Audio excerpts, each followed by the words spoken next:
For a time, we tried to contact him by radio, but no response.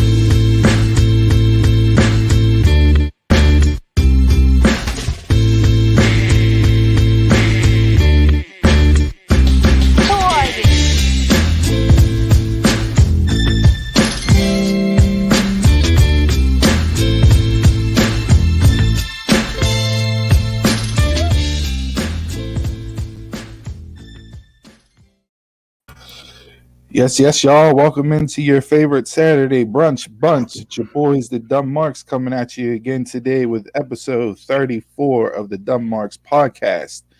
Gentlemen, before we get into how everybody's doing and that, I want to give some shout outs here to the newest marks to the Dumb Marks bunch. Shout out to Harley B and Amy B, who went on Pro Wrestling Tees and bought some Dumb Marks merch. We appreciate you guys. Love you. Support. Thank you very much. Follow along on social medias. We'll do all that plug at the end of the show, but giving a shout out there. So anybody that goes on buys the merch, we'll give you a shout out here live on the podcast. Jay, how the hell do you have a Tang shirt already? Like, we just talked about it last week. Was that randomly hanging in the closet? What the hell? Nah, this is what I do while you guys are talking. I order. So you went on Wish and ordered a Tang shirt while we were potting. I'm too big for Wish. I'm not. That'd have been that Amazon Prime 2-day shipping. Yeah. You got the Prime, the 2-day that you ordered that Saturday. It was there Monday morning. Woke up, stretched, rolled out of bed, went and got a Tang shirt with a glass of Tang and a Tang sandwich. For those of you that don't know, last week's One Gotta Go, we went over powdered drink mixes for some reason. Who knows? But Tang was one of the options. That's the one we all voted out, and Jay somehow managed to wear it into the shirt. So Tang, tag Tang whenever we post this episode, so that way maybe we can get some free free Tang. Free Tang. Secondly, so last week I brought up Jay's. Wear that shirt to the club. Last week I brought up Jay's famous. Does tipping the OnlyFans account count as a tax deduction, a tax write-off? I was Facebook stalking him a little bit because he brings out these gems during the week, and then he gets on the pod and sits there and doesn't enlighten us to what is going on in the philosophy of Jay, which I feel should be its own segment. You must have pulled a Kevin Durant and went to burner accounts this week, because I saw nothing from you. Absolutely nothing. I was highly disappointed. I'm like, this mother bleeper really pulled a Durant and got a burner account. So you should never have faith in me. Did you get the Facebook block this week? I gotta figure out something. I gotta find a way to get to the burner account. I know you know the secret menu on the IG, but the burner account, like, I gotta come through and figure that out. But with all that being said, how we doing? Everybody good? Ready to go this week? Ready to go. I'm good. Mm-hmm. Yeah, those of you that tuned in last night to the Dumb Marks After Dark episode, we appreciate y'all tuning in for the Impact Rebellion pay-per-view breakdown that'll go on tomorrow night. Stay tuned in the upcoming weeks. You may see something a little bit different when you tune in Saturdays live. So little teaser there for you and floating that out there. So professional.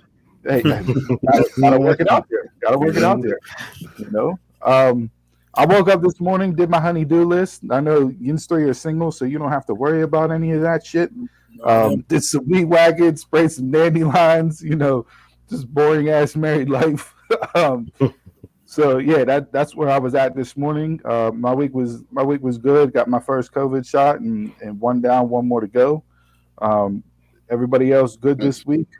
Yep. Mm-hmm. I got my second done yesterday, so I'm good to go. Mm-hmm. All right. But Donna, before we kick off and get into gaming news and the rest of the intro, we thoughts and prayers. Shout out, rest in peace to Shock G. Digital Underground passed away this week at 57. Black Rob also, and then DMX a couple weeks ago. So we got.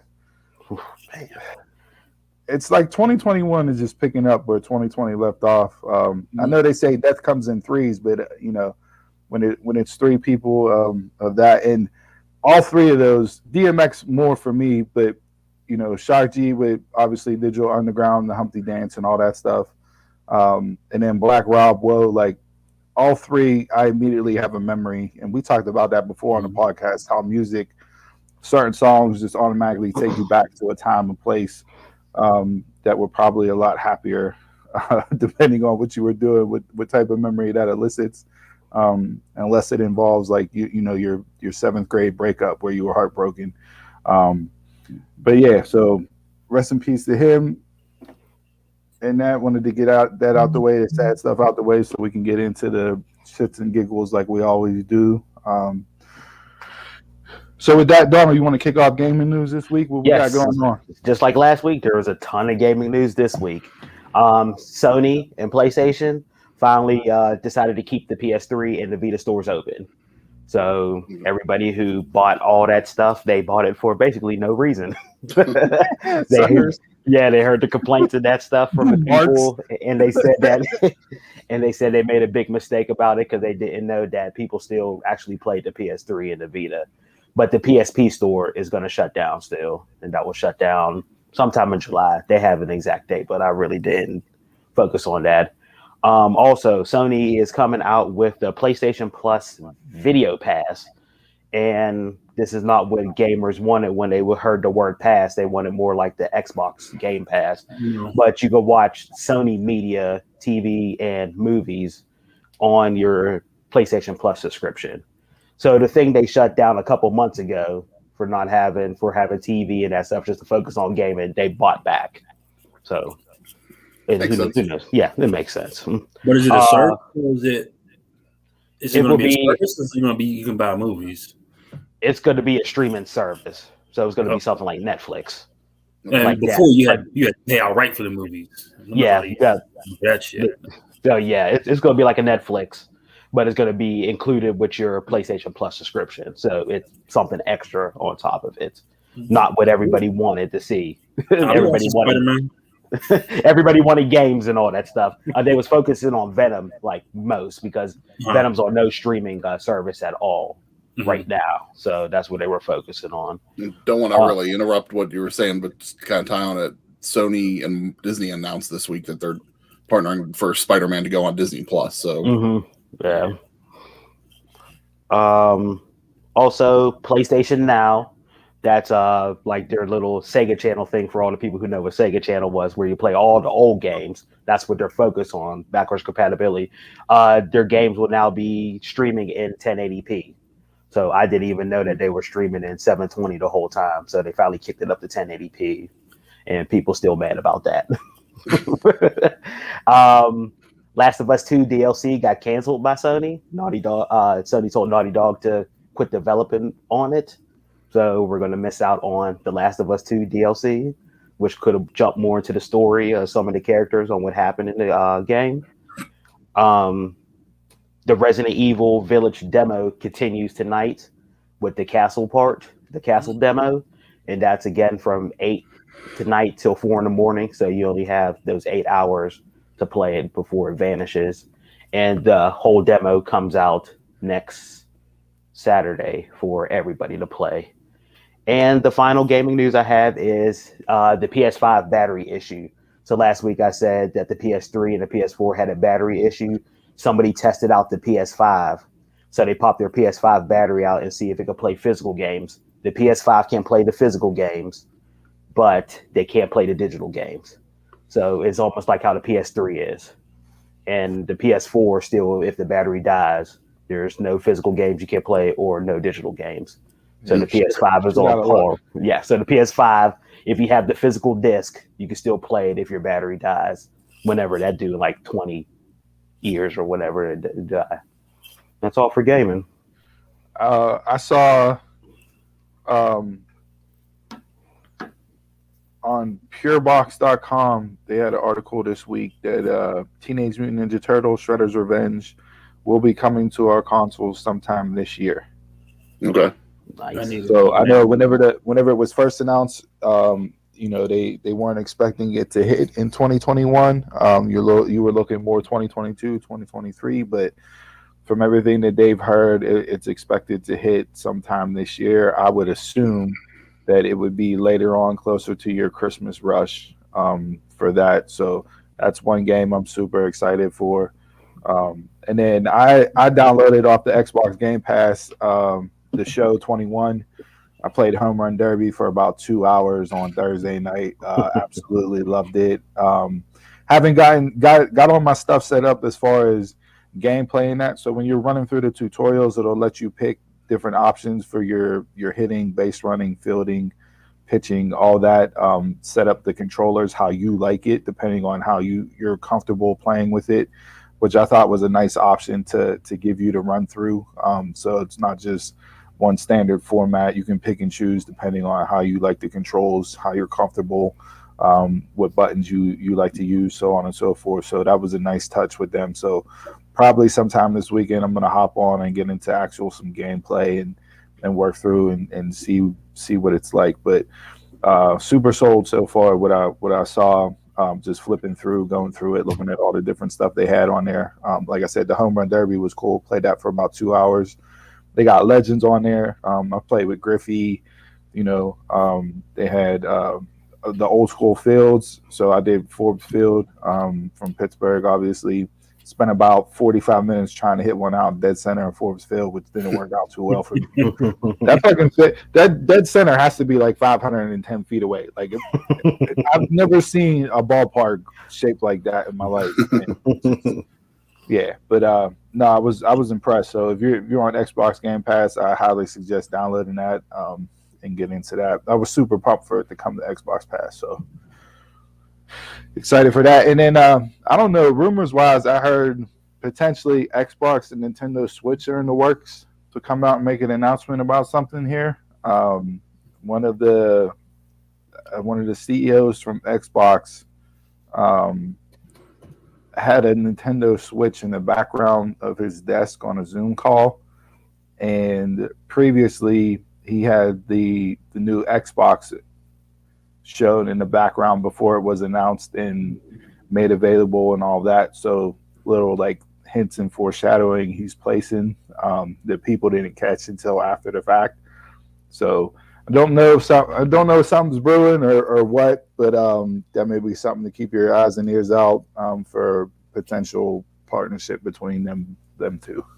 That'd be interesting. Yeah. It was rumored, like last week, what I said that they were talking about bringing the Game Pass onto the Switch. So that may be it there, yeah. But so yeah, that's what I had there. As far as gaming wise, there was a lot TV, movie, show wise. Falcon and Winter Soldier wrapped up last night with episode 6. We will not be breaking it down this week. However, next week, we're giving Ian's Marks 1 week to get caught up and watch it. We will be coming on here, so spoilers next week. When you listen to the show, if you're not listening live, you can fast forward through the part where we talk about Falcon and Winter Soldier and break it down. So that's coming next week. I did watch all 6 episodes, and I loved it, just like I did WandaVision. But we'll get into the details next week. I saw MovieWeb.com put out an article. Russell Crowe confirmed that he's playing Zeus in Thor: Love and Thunder. So don't know how you feel about that. We'll see. Okay. Also, Daredevil, Jessica Jones, The Punisher are all rumored to return to the MCU, but with a twist. So that was also on MovieWeb.com. I want to see The Punisher. I love The Punisher on Netflix, and John Bernthal is supposed to be back playing The Punisher again, which is good. Didn't really watch Jessica Jones that much. I heard Daredevil was really good. Didn't get a chance to go on and watch it. I watched one season. It was good. Yeah, so I'm excited. One that was up. I'm excited for them. So interested to see what they'll do when they bring them back on. You can go check out the article if you want. WandaVision, unfortunately, we only get 1 season of WandaVision. They submitted it to the Emmys as a limited series. which basically kills off any season 2 hopes. Okay. So that's done. I mean, we'll have to wait and see what happens in Doctor Strange too, to kind of know like how it all plays out. Yeah, but we won't get so it will continue in Doctor Strange too. But for being a standalone show, just the one season, that's it. I think that's the way all these are going to be. They're all going to be just limited, not return. Elsewise, Game of Thrones, Emilia Clarke is joining Marvel's Secret Invasion, which I'm excited for. Thumbs up, thumbs down. Really? What? Really? That's your girl, Daenerys Targaryen. Aquaman. I was gonna say when we discussed Aquaman, you were all for it. But Yes, that's where she belongs. DC people. And then Shang-Chi and the Legend of the Ten Rings trailer got released. I'm super pumped for that. I like that. Look good. It looked good. That movie will allow Marvel to do something different. Story-wise, cinematic-wise, shot-wise, it'll allow them to go outside the box like they did with WandaVision. Mm-hmm. I think it has a chance to have like more of the kung fu feel to it. With that, the trailer looks awesome. If you haven't watched it, go check it out. I was sold once I watched the trailer, so yeah. I can't wait for that to come out. The trailer kind of reminded me of the Doctor Strange universe a little bit too. Mm-hmm. I've already seen spoilers with the toys. Yeah, you know the toys. I walked past the back room in our stock room and looked up and like, oh, okay, well, that's happening. Already, it's not even May, and when's the movie come out? September? Yeah, I believe so. Yeah, but marketing. Yeah, but marketing come out way before then. The movie was probably already scheduled to be out probably at this point, so it's probably why the toys are still coming out early. Yeah, their action figures come out next week. Okay. Yeah, and then so you can spoil us next week when we talk about Falcon. ScreenRant.com put out this week a list of all 14 Marvel TV shows that will be released after Falcon and Winter Soldier. Overload. Superhero. Some of these I'm in for. Some of these I'm not. You got MODOK. Obviously Loki. What If? Hawkeye. Miss Marvel. She-Hulk. I'm looking forward to. Moon Knight I'm looking forward to. That'll be something different. That'll tackle like mental disease and mental illness based off of Moon Knight and the character. I'm gonna wait and see on those. Guardians of the Galaxy holiday special. I Am Groot. Secret Invasion, which we touched on. Ironheart. Armor Wars. You can go through, check out the rest of the list. I'm not going to read all 14 off for you because that'll just be overkill. Like Jay said. You just did 13.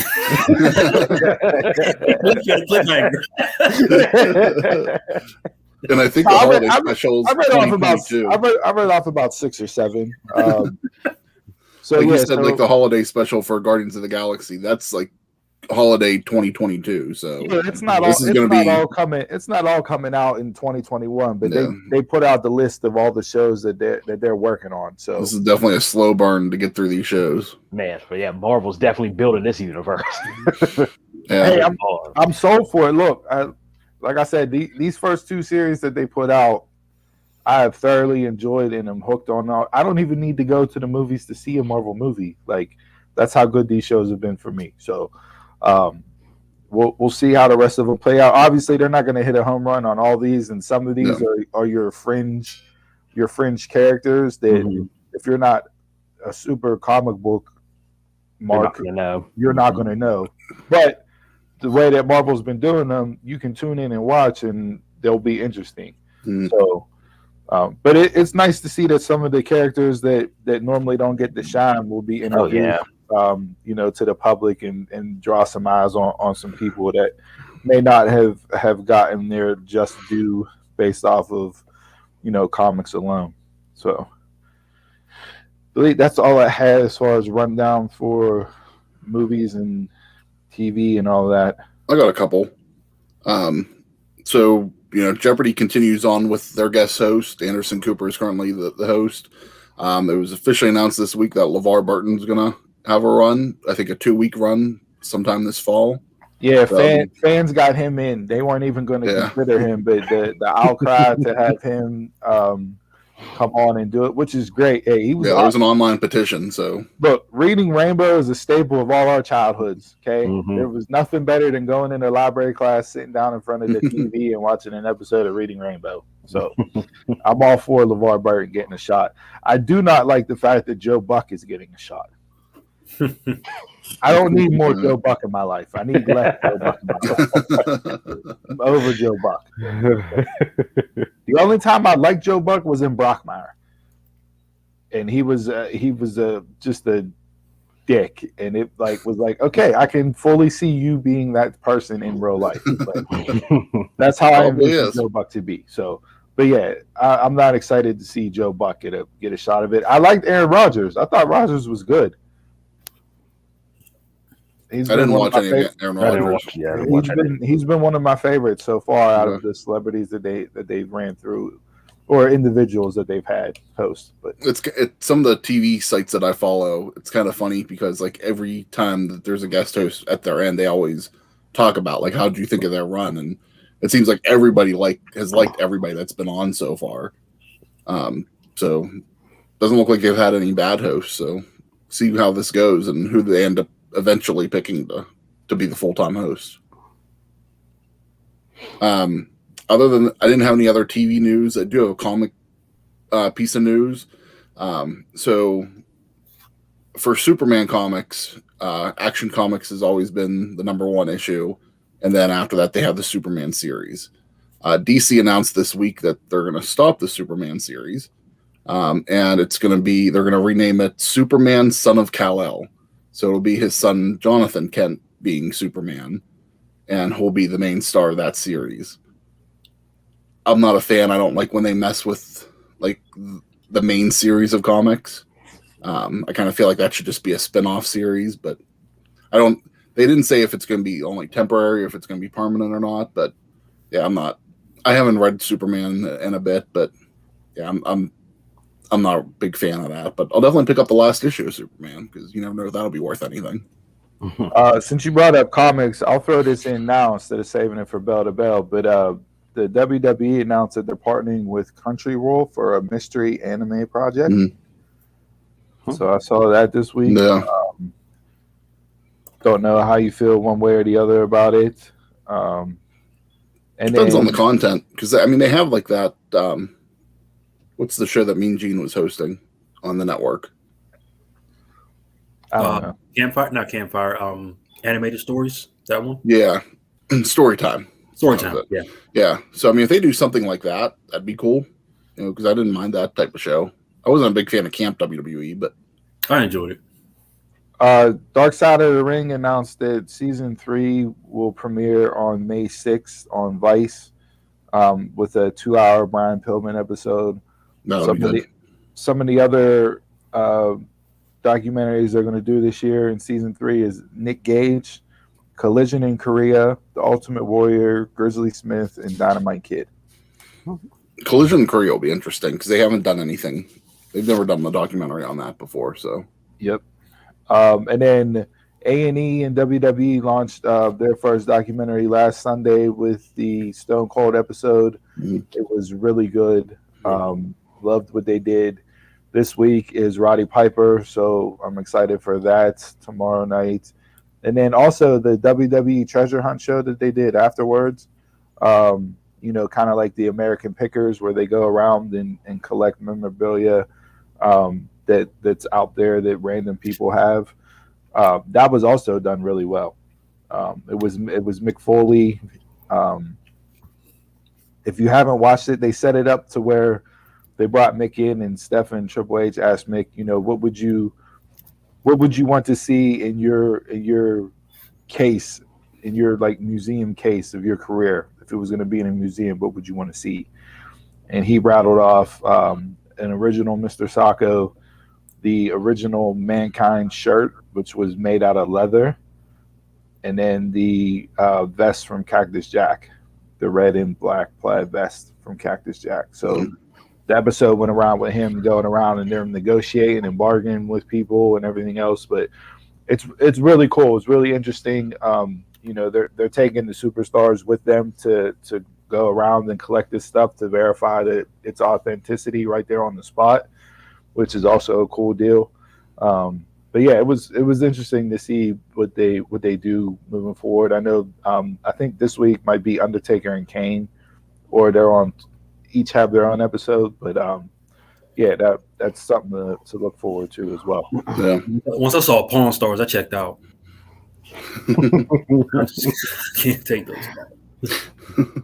Yeah, it had no Pawn Stars feel. It's more American Pickers. They're traveling around the country finding these people that have these, huge wrestling collections, the memorabilia wise and that, and to see some of the stuff these people have and how they got it. The one dude that he went to get the Cactus Jack vest off of, all the stuff that he bought for his Cactus Jack collection, he bought all through charity auctions. So it all, like, the money all went to places to help out certain causes and that. Mm-hmm. So it's a lot of cool stories, a lot of background. So if you're into that stuff, if you're a collector of any type or whatever, and you like those types of shows, I would suggest tuning in to A&E on Sunday at 10 o'clock for that. I don't have a lot of stuff, but I felt a whole lot better about myself after watching that show.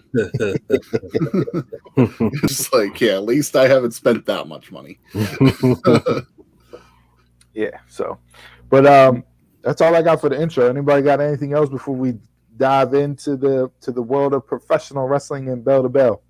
They gave Cobra Kai a late 2000 or a 2021 release. Season 4, yes. Yeah, yeah. So said late. Yeah, late. So it won't be not January. Yeah, no, coming just a little bit sooner, just a touch. Right, like December 30th. That sounds about right. Yeah. Let it be the week of Christmas. Hopefully, I can get off that week from work and I'll binge it. There's a birthday gift for you, Steve. And have we all watched Mortal Kombat yet?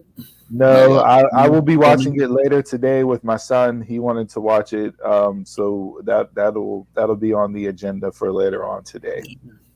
Okay. So, but I've heard nothing but good things about it. Can discuss that next week too. Yeah. Very gory in the beginning. I saw mix. Okay. Mix. So there was. I know they came out. I saw something. There was one specific fatality that they couldn't put into the movie because of how gory and like it wouldn't have gotten cleared. But they didn't reference what fatality it was. So interested to see if more of that comes out. I know Thursday, they released like the first 7 or 8 minutes of the movie online. You could go on and watch the first 7 or 8 minutes, kind of like a tease for that. So that's something else that's brand new to movies. If you're going to drop 8 to 10 minute teases before you're putting these movies on HBO Max and that, that's something different as well. So, and is this more of is this going into more, or is this just a one-off? We'll see. You have to watch the movie. I heard more. Okay, we'll see. That's all I got. All right. Anything else? Let's hop into the world of professional wrestling. All right, folks. Welcome to this week's edition of Bell to Bell. Before we get into this week in wrestling, this week the WWE had their Q1 conference call. Just kind of wanted to highlight some of the things that I found interesting on that. First off, WWE is expecting live events to resume in the second half of 2021, which is kind of where AEW was saying the same thing this week. They're thinking about starting back up in July, so maybe SummerSlam will see some action. I had saved off, but they already made the announcement that SummerSlam will have fans. Yeah. So they did not say the location yet. I'm hearing somewhere in Texas or Arizona. That's what I heard too. But there will be fans in attendance for SummerSlam. Looks like they're looking for like an outdoor, possibly open air, just like they did for WrestleMania. Mm-hmm. And then maybe we'll see, maybe the night after SummerSlam, maybe we'll see fans back in for Raw and SmackDowns. And I was gonna, since you brought up fans and that, I was gonna save this for after we get through everything. But MLW Court Bauer announced on MLW show this week that July 10th they will be coming to the old ECW arena, the 2300 arena. There will be fans in attendance. So MLW is back with fans starting July 10th. It looked like tickets sold out pretty quickly. If they haven't been completely sold out yet, I know that they said there was limited available the last. That's the perfect spot to bring wrestling back. Absolutely. That type of promotion, you're not going to get a more, you're not going to get a better crowd to watch pro wrestling for the first time in over a year plus. They'll be hot. That crowd will be live, and it'll make for an interesting presentation whenever they air those episodes. And with their announcement this week that they'll be on Vice TV as well. So that'll be. Yep. So they're MLW is making moves here. They're. Yeah. Court's not done. No, he's not done, and he said that he has more announcements to go. He inked some international deals, streaming wise, and that to get more eyes on their product. We talked about that before. So, listen, he's a hell of a booker. He alone writes the shows by himself. And he works well. He runs his show as its own territory, so wrestlers come and go. He knows that they're not going to stick around for forever. He has his core of like 3 or 4 that he signed in long-term deals, and they're going to build off of those 3 or 4 and work in with the wrestlers that come in as they go. But kudos to MLW for getting on Vice, which will draw more eyes to it, and then also coming back and having fans, at an actual show for the first time in a year plus. Yeah. Okay. Whether you loved him or hated him, WWE was pretty invested in Bad Bunny. They said that he increased their Hispanic audience by 31%, which that's big numbers. So his tour sold out immediately, and tickets for some of those venues in that front row and that were going for like over $2,000. It's crazy. So, like you said, love him or hate him, he definitely has an audience. Whenever you have, what was the number they showed for his streams? It was like, I want to say over 1 billion streams, or close to 1 billion streams. That's crazy. 800 some million streams. When you have that, you have an audience. So,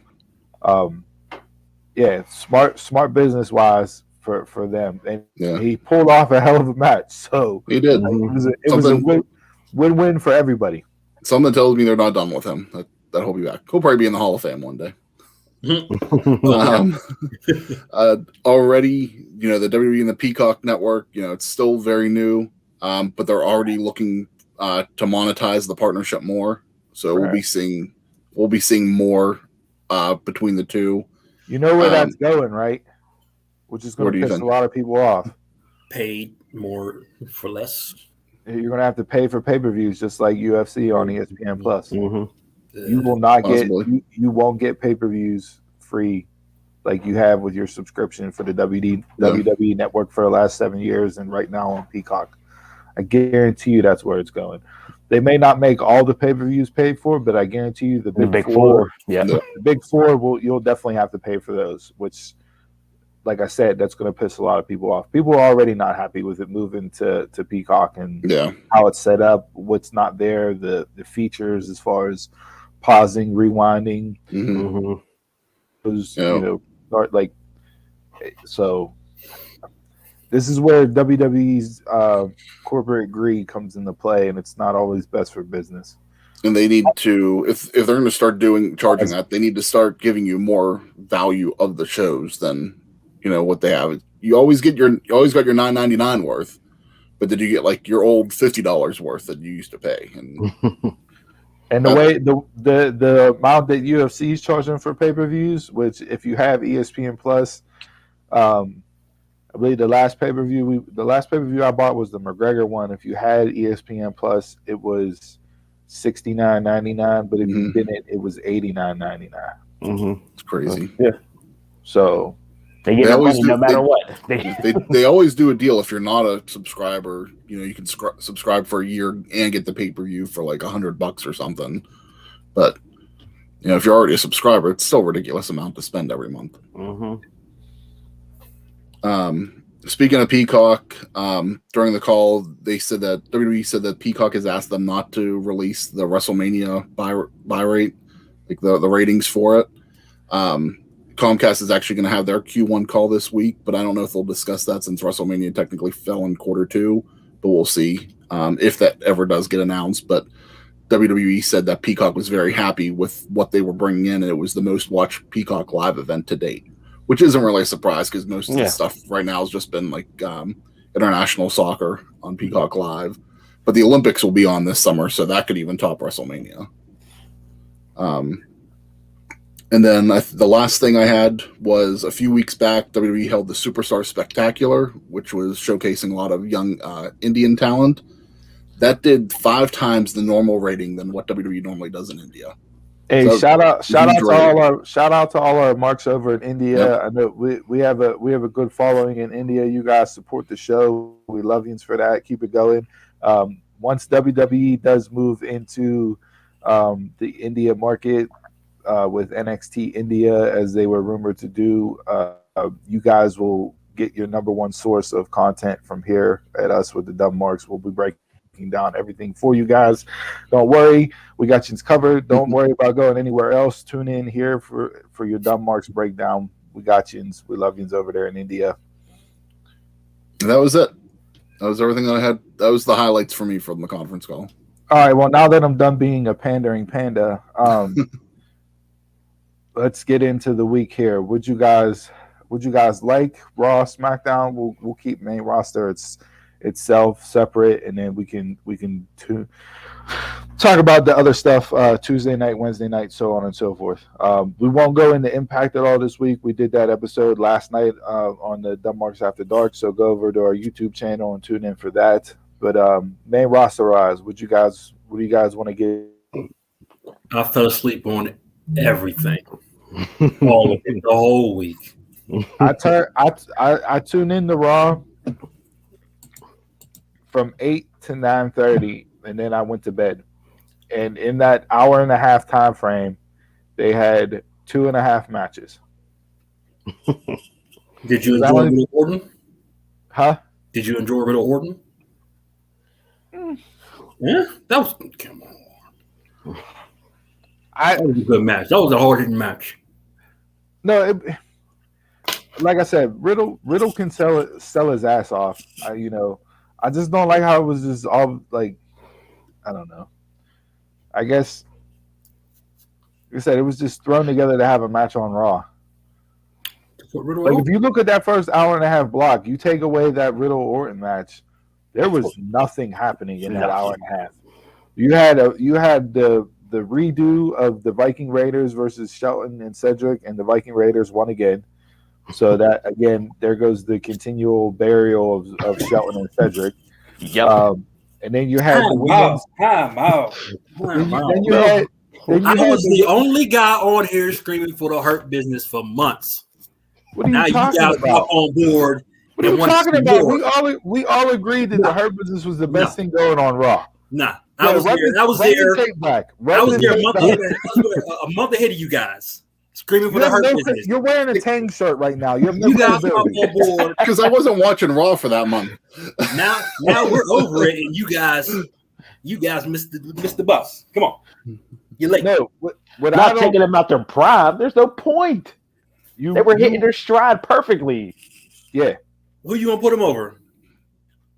Who you gonna put the Viking Raiders over for? On Elias and Riker. Elias just got put over Kofi.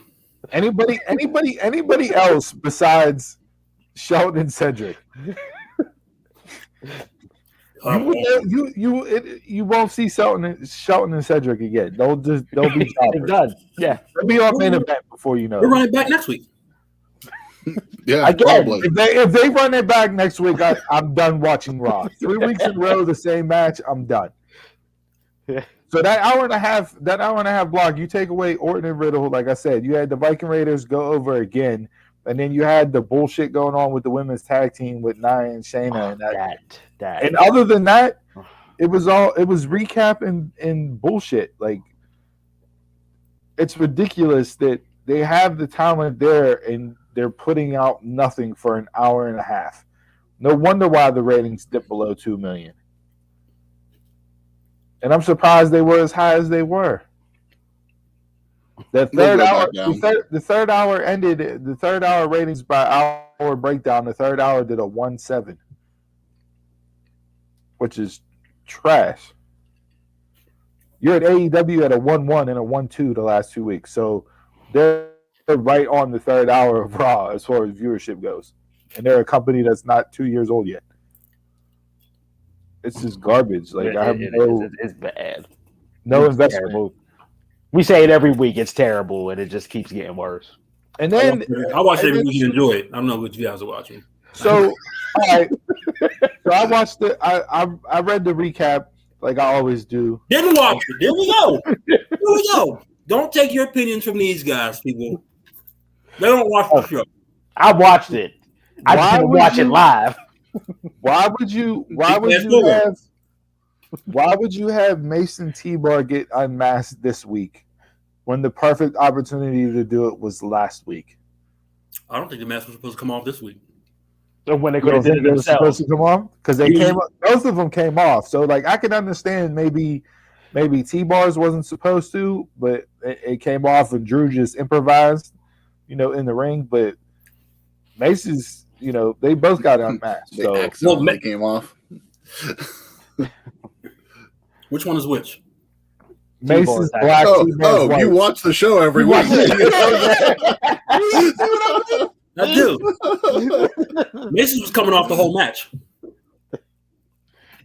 He was having problems with his the whole match. So, and then you have him facing Braun and Drew, who the previous week before were fighting each other for the number one contendership, and now they're best friends in their tag team. And guess what? We're running it back again this week on Raw. Yep. Without the mask this time. I'm a firm believer. Without the believer that these are COVID precautions. That they keep running the same matches back. The other two members of Retribution, Slapjack and Reckoning, Mia Yim, they are rumored to be, they're rumored to be on SmackDown. And Mustafa Ali is nowhere to be found. So how do you have the leader of the fucking group? Who was the main guy that was supposed to be getting the push? They had another COVID outbreak. You don't know who has it. You haven't seen AJ and Omos. Even before that, you had the group break up and Ali wasn't around. He was in the Big Royal. The COVID Battle Royal. The Andre the Giant Battle Royal? Yeah, you just saw him like 2 weeks ago. Where they got it. And then that was taped earlier. That show wasn't live. That was a taped show. That'll be interesting if Mia Yim's going to go to SmackDown. Does that mean Keith Lee's going to follow her? Since they don't like to split couples up. We have no idea what's going on with Keith Lee. Health-wise, there's obviously something there. It goes back to around February's time. Around that time, Mia did have COVID, so didn't hear if Keith Lee tested positive for COVID at the same time she did. But yeah, he's been off TV since February. Haven't heard anything about him. The only time you saw him was he did the watch along during WrestleMania. Yeah. So you could catch him doing that. That was like on the Twitter stream. You could catch him doing that. Was he via? No, he was via wherever he was at. Via Zoom or whatever. Okay. Yeah. So, have no idea. And the other thing that I didn't like, Charlotte. I didn't like her promo on Monday night. Yeah, I didn't like it either. It was okay. It wasn't the best. It came off. Was it anything different than the week before? No, but this week it came off more like whining entitlement is how it came off this week. Yeah. Okay. I agree with you on that. And it didn't work at all for me. So other than that, like Raw is a dumpster fire. You could have did something by bringing up some people from NXT. You know, it's just you got an outbreak going on. You ain't gonna bring up. And this is what their third or fourth COVID outbreak. Who knows that we know of? Yeah. So it's like, what are your protocols? Because, but I'm sure every company's having them. They're just not putting it out there. Yeah. I mean, granted, we've seen teams in other sports and that come down with it. Vancouver and the NHL just went through a horrible time with COVID. Their whole team, they missed like basically a month of the season. So yeah, you have seen pockets and outbreaks. We saw the Titans during the NFL season. They had a 2 or 3 week stretch there. Baylor, Michigan, and college basketball. Yeah, they so that, yes, 3 weeks. We have seen it. So yeah, it is happening. But the fact that it's been, on 3, 4, 5, who knows how many different times, occasions. Mm-hmm. It's like, what are your protocols? What are your testing? Like, we've heard of one time in AEW, and it was a handful of people, and that was it. There's been more. So yeah, I don't know whatever. SmackDown last night. I don't have nothing else to say about Raw. It was just. If you have any other bright spots that you can convince me to tune in on Monday night, please bring them up now. Me? Yeah, you're the guy that watches the show, but yet you don't know which guy's white or which guy's black. I know it's just a lapse in my brain. I know. We're all over 30. That's just the excuse. You didn't enjoy Oscar Charlotte? The match? I'm never not gonna like an Oscar Charlotte match, but again, the promo just it turned me off. Yeah, there was at least 4 solid matches on Raw in a 3-hour show. That's their problem. They have 3 hours. You can't say Viking Raiders and Benjamin wasn't a good match. That was a good match. It was back and forth. You talking like they just went out there and jobbed out Shelton and Cedric. They lost again. I was at least expecting the 50-50 booking where they match. Oh, now you I thought it was 50-50 booking.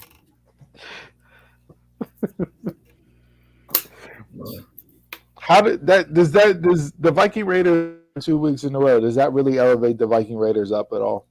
Honestly. It does. It pushes them towards the titles. Was AJ and Amos on the show this week? No, they probably got COVID. I don't know. So 2 weeks in a row, your tag team champs aren't on the show. I was about to say, who has the titles?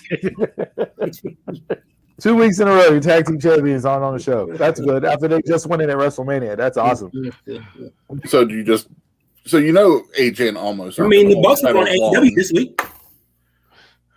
They were in a segment. Yeah. A pre-taped. They were still on the show. Segment.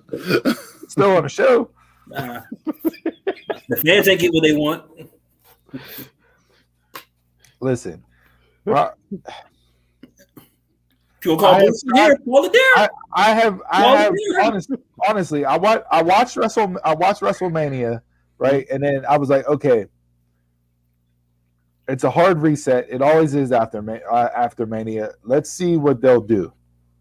And then you get the bullshit that they pulled with the Raw after Mania. We're running back everything that we did at Mania at WrestleMania Backlash. So the precautions. I'm telling you, this is. I swear this has to be COVID precautions. That's how it always. But that's how it always was in the past. Same group, huh? I said that's how it always was in the past too. Like after Mania, like Backlash or whatever the pay-per-view was next, they ran it back, then they ran it back again. Because how many times did Cena fight Rusev that year? I swear it was like 4 times in a row. I think you're going to see more of that hard reset if they start doing fans again, like at SummerSlam. I think that SummerSlam will kind of be your WrestleMania, where after that you'll probably get the draft not long after and everything. But SmackDown has done new stuff. But you're getting the same people. Where? The same pockets of people. You're getting Bianca and Bayley, and that wasn't Mania. No, he's just saying the people in general, like just because of the COVID, you're seeing the same people on the shows consistently. Running different versions of the same matches and keeping the same people in the same. Yeah. I don't know, but they're doing different stuff though. I mean, you got to spice up something somewhere. Well, so why can't Raw do it if SmackDown has? You've taken Cesaro and Seth, and you've added that to Roman and Jay. You got Orton and Riddle, didn't you? Stop it. One. Bianca and Bailey, Orton and Riddle. Don't give me Riddle for any example. Okay, so Bianca. I love and how Bailey, you love the guy but hate the guy. You guys. Bianca and Bailey and Orton and Riddle. Okay, but then you have Roman and Bryan 1-on-1. But that's not. They've been running in the same circle for a month. But they've added in Seth and Cesaro to that storyline, And they've been running in the same circle for the same month. But Seth and Cesaro weren't in the Roman, Daniel Bryan, and Edge leading up to Mania. It's a new wrinkle. It's a new layer. Cesaro was not so much Seth, but Seth wasn't. Cesaro was teased in there too. You added one player into the mix. There's two players into the mix. He just said Cesaro has been there in the mix. Cesaro was in the mix already. Seth wasn't. Cesaro was in the mix with Roman, Edge, and Daniel Bryan. Yeah, they were teasing him in there. I don't remember that at all. But was Fastlane? Fastlane, it was Cesaro was in the match, right? I didn't watch Fastlane. Well, then there you go. That was the one pay-per-view I knew there was no point in me watching. And you missed a big plot hole. You missed a big twist. Because that was the whole thing. That it wasn't it like between Daniel Bryan? You weren't sure if Daniel Bryan or Cesaro was going to be getting the push. No, that Fastlane wasn't. Fastlane was leading up to Fastlane. You weren't sure who was getting there. Was it going to be Cesaro or was it going to be Daniel Bryan? Before that, it was just going to be Edge and Roman. Yeah, but the whole thing of who was actually going to be being pushed because they were teasing. They kept going back between Daniel Bryan and Cesaro. You weren't sure who was going to get that bump. So he was already fighting Jay and doing stuff in there. They were having Seth as like the extension with Cesaro, but Cesaro was kind of in the mix with everything else too.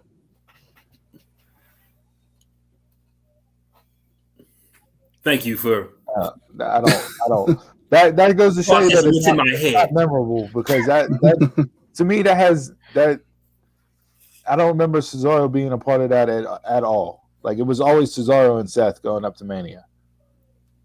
That was the match. Cesaro had nothing to do with getting. And weren't they the last two in the Elimination Chamber?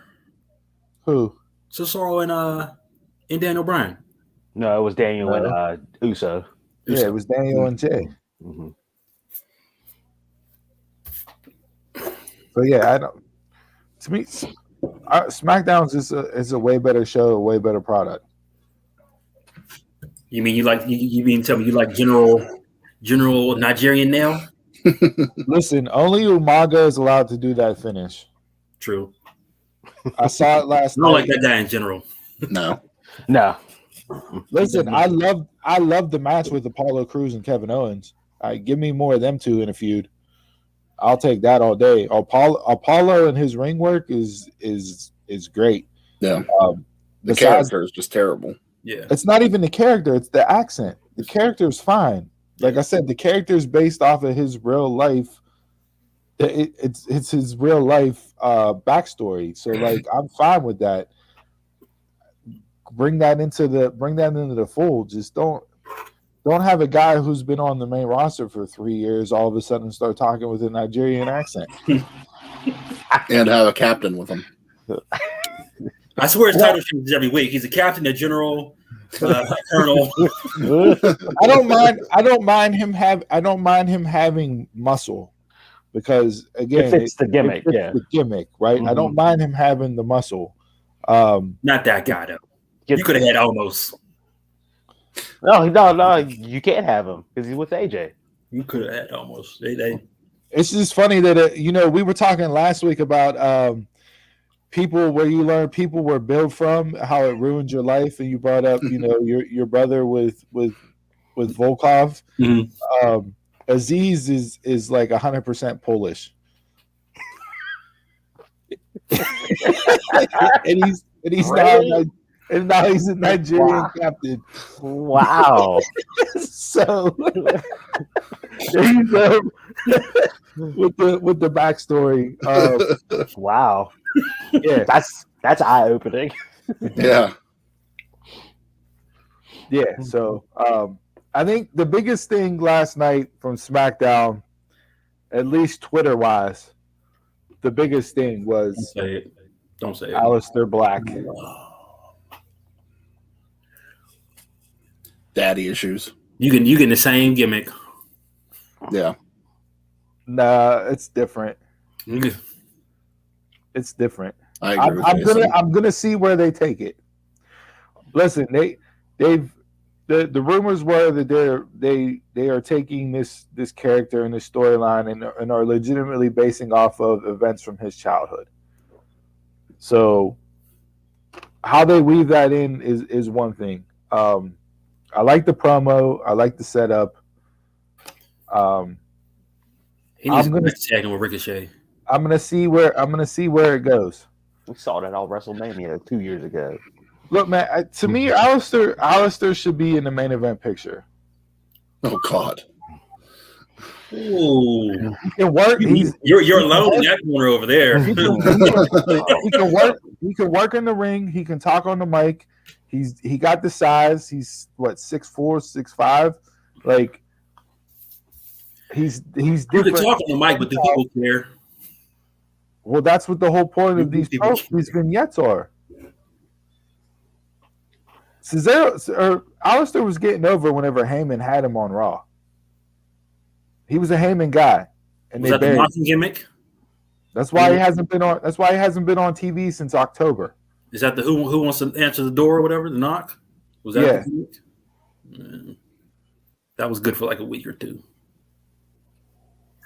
I'm okay with Aleister, but he just needs to build on matches to do the main event thing. Like right now, I just don't believe in him as a main event player. No. So you didn't see him as a main event. You didn't. So him having the NXT Heavyweight Championship made no sense to you. That makes sense. I wasn't a fan of him. That made sense, but like as a universal run, I need to see more on the resume. But if you're a main event guy in NXT, why can't you be a main event guy on the main roster? Andrade. So Bo Dallas should have been the main eventer? Mm. Bo Dallas had the potential to be a main eventer, absolutely. Again, could talk on the mic. Like it's what they do with him when they call them up. You're shitting on Bo Dallas based off of his entire main roster run. I'm not shitting on Bo Dallas. Who's shitting on Bo Dallas? I'm not shitting on Bo Dallas. Chris is. I'm not even just shitting. I was a believer, but I was a believer that he could top out at the Intercontinental title. I don't think Bo was even anywhere close to being worthy of being a main event spot anytime in his career, NXT title or main roster. So what's the difference between Bo and Bray? Because Bray's had runs. He's been champion. So I guess his character got over. So that again, so we're back to character work and what they've done with the character whenever it's come up to the main roster. But if you can't get your character over, that's on you. Yeah, but Bo was also pretty much the same character in NXT too. It's like I liked him, but in NXT I didn't want him as NXT champion. I didn't think he was worthy of that. I'm just saying, there's certain guys that I think are getting a knock as not being able to get to the main event on the main roster, and it has nothing to do with how they talk on the microphone or how they perform in the ring. It's all about how they just ruin the character whenever it comes up, and they have no idea how to book that character. No. Some of it has been called up too early. Some of it you've been called up, you've pushed to the moon, and then you did absolutely nothing with them, i.e. Keith Lee. I.e. he's hurt. before the health issues and that, he comes up. You were mad they gave him a title shot right away. Just a random title shot. But you have him beat Orton clean, and then he does nothing after that. No character development, no nothing. The man's going to be in the nothing to connect with him. The man's going to be in the picture. Believe that. Who, Keith Lee? Yeah. Oh no, I agree. I think Keith Lee should be in the main event picture. Absolutely. But they've done nothing on Raw to make me feel like he's a main eventer since he's been up there. Because they don't know how to book him. Other than being half the main events? Huh? Other than being half the main events? He was in a good amount of main events. Where he went 11 matches in a row without a legitimate finish? So what? It was a main event, but you had 10 matches in a row where he was in the main event and they didn't have a clean finish in one of them. So that means that they're doing him a solid by just putting him in the main event. You had count out, DQ, everything under the sun. He didn't have a clean finish in like 10 straight matches. And if he'd have lost, you'd have thought they were burying the guy. Not necessarily, but you don't run the guy through 10 matches without booking him in a clean finish and then expect him to get over. You're killing the character right off the bat. He was over. Until he got to the main roster, and now he's under. He's missing from the show. Right now, I'm not talking about now. I'm talking about while he was on the show. While he was on the show, he was over. No, he wasn't. No, he wasn't. He came off as being over, and the longer he was on the show, the more and more under he got. If we're playing high-low, Keith Lee started out as an ace of spades, and by the time he got off TV in February, he was a two of spades.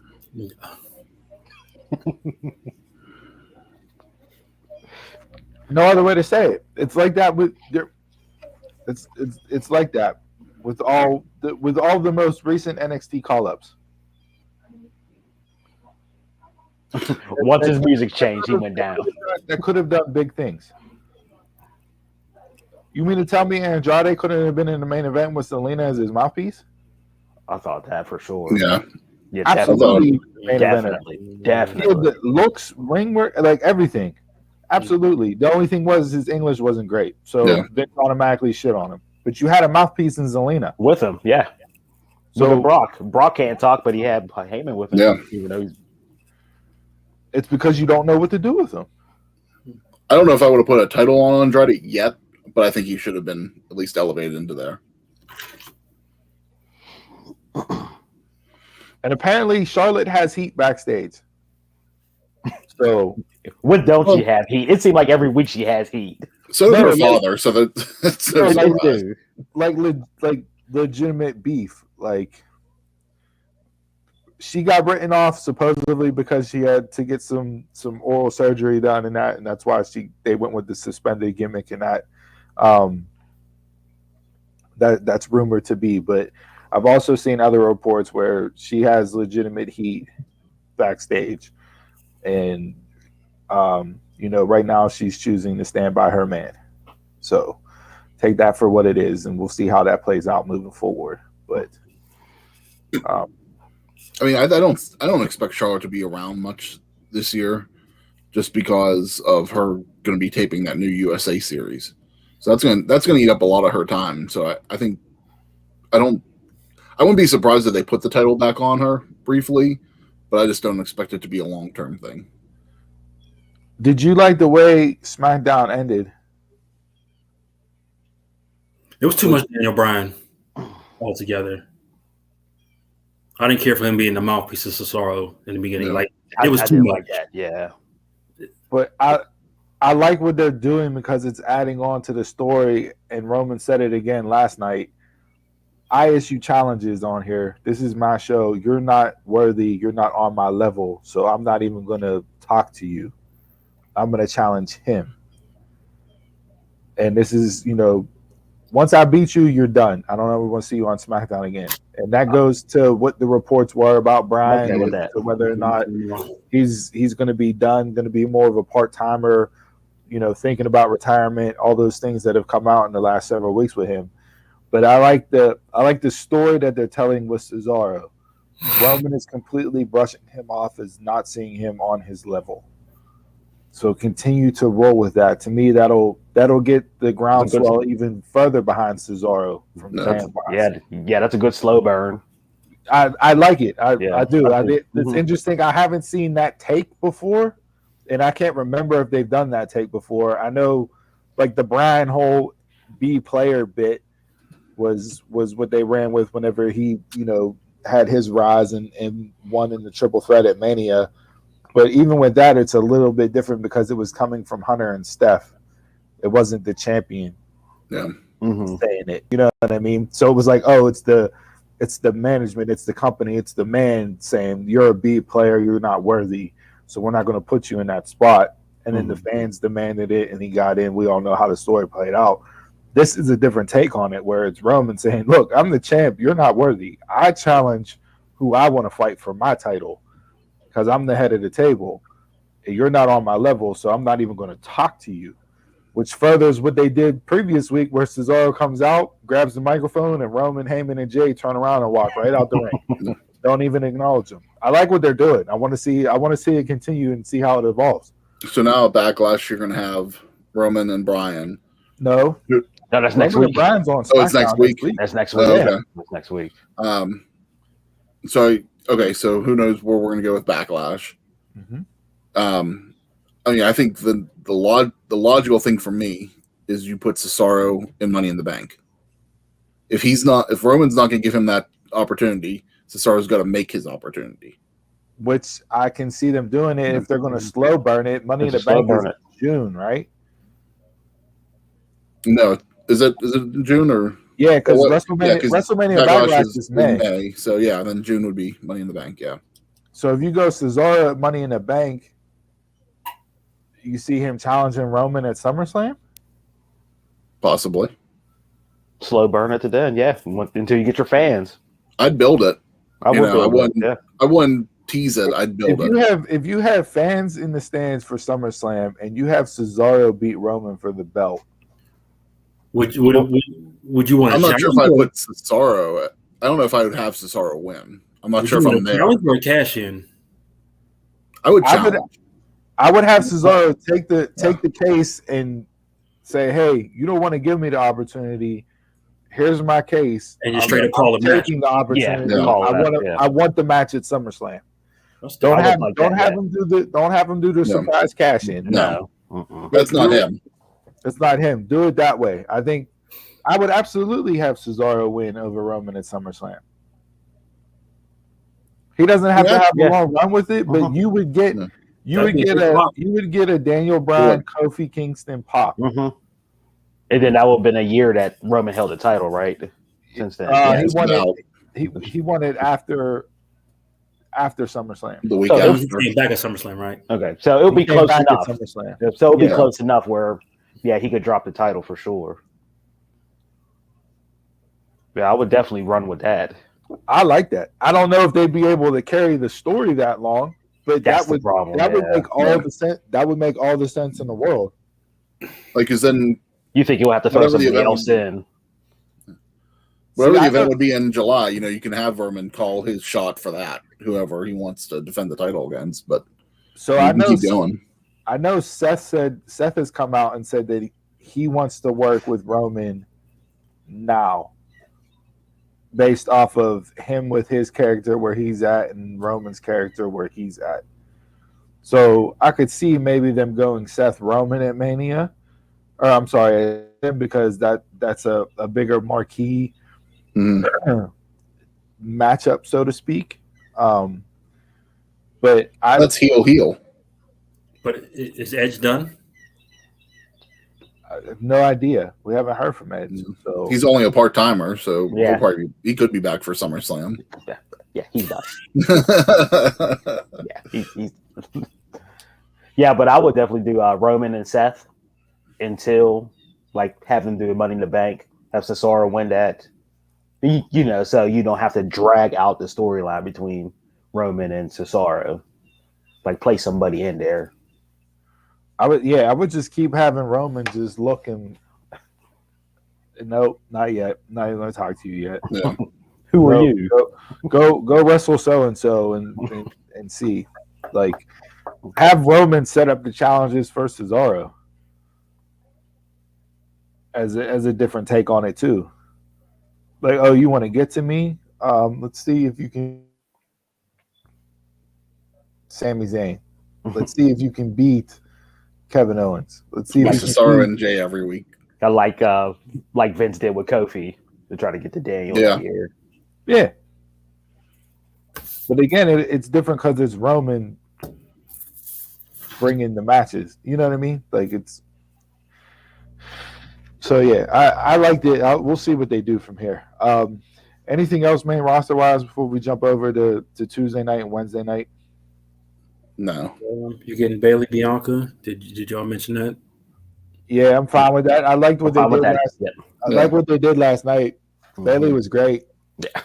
Talking shit, and then all of a sudden Bianca shows up and she cuts a babyface promo. Yeah, and then just laughs it off. And then just ends it by laughing in her face and telling her to walk away. Bianca looked confused, like, what the hell's going on? Like, and I like the fact that they're not automatically jumping into running Sasha and Bianca back right Yes. I like them keeping her off of her. Bailey's perfect for her to build up and elevate even more. So it's not uncommon now these days.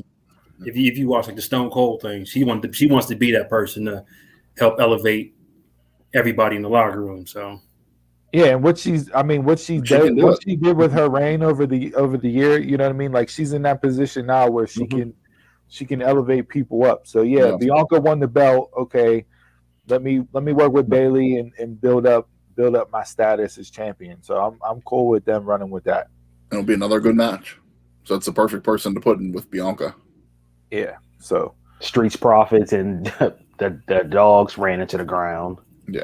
That's I don't care about them. Those four teams between them two and then the Mysterios and Out Team Alpha. Oh god. I'd rather see Otis and Gable have it. Just for like Jason said, it's just this COVID, this bubble that they're all in, I don't know. It's just the tag team division all the way around, men's both shows and women's, just it's non-important, non-existent. And we're getting the tease, I guess, between Shayna and Nia now going to split, kind of off of what we had last night on SmackDown. You don't like the return of Reginald? Reggie. No, man. Get this dude off of the TV, please. He gave Seth Rollins split for too long. He gave Seth a run for his money with that suit last night. I'm tired of these fit, skinny crop pants suits, man. That's the style now, bro. That's the style. Hey, get used to it. My legs are too big for that. I can't. Sadly, my legs are too skinny. You gotta work them calves out. All right. I don't got nothing else, man, roster wise. We can jump into NXT Tuesday night. So NXT Tuesday night, Kyle O'Reilly. There was Orange Cassidy cosplay all over the internet. I guess you can't wear a jean jacket now. At all. Nope. You can't wear denim at all. You just it's Orange Cassidy's, bro. I can't do it. He was just like that douchey California surfer dude. Yeah, that's what that reminded me of. I didn't particularly like it. I hate the theme music. It's very generic. Just don't get it. Him and Grimes was good. I enjoyed their banter back and forth. The match they had at the main event, was a good match. Kyle can get in the ring with anybody and have a good match. I think he's on that level as a performer.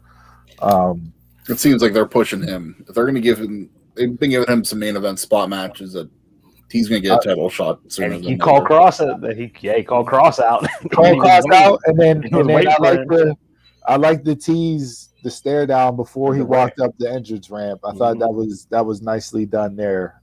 So don't know if that's the direction that they are going to go to as far as next challenger to Cross. Mhm. Kyle just lost twice to Balor. Like, I think you would save Kyle until you're actually going to put it on him. If you're going to put it on him, I wouldn't feed him the Cross and have Cross beat him again. But babyface wise, I don't know who else you would have run up against Cross right now. So they're in a little bit of a predicament there, booking wise. But yeah, overall, I mean, look, they did 840, they did 841 this week, they did 848 the week before. So both shows Consistent.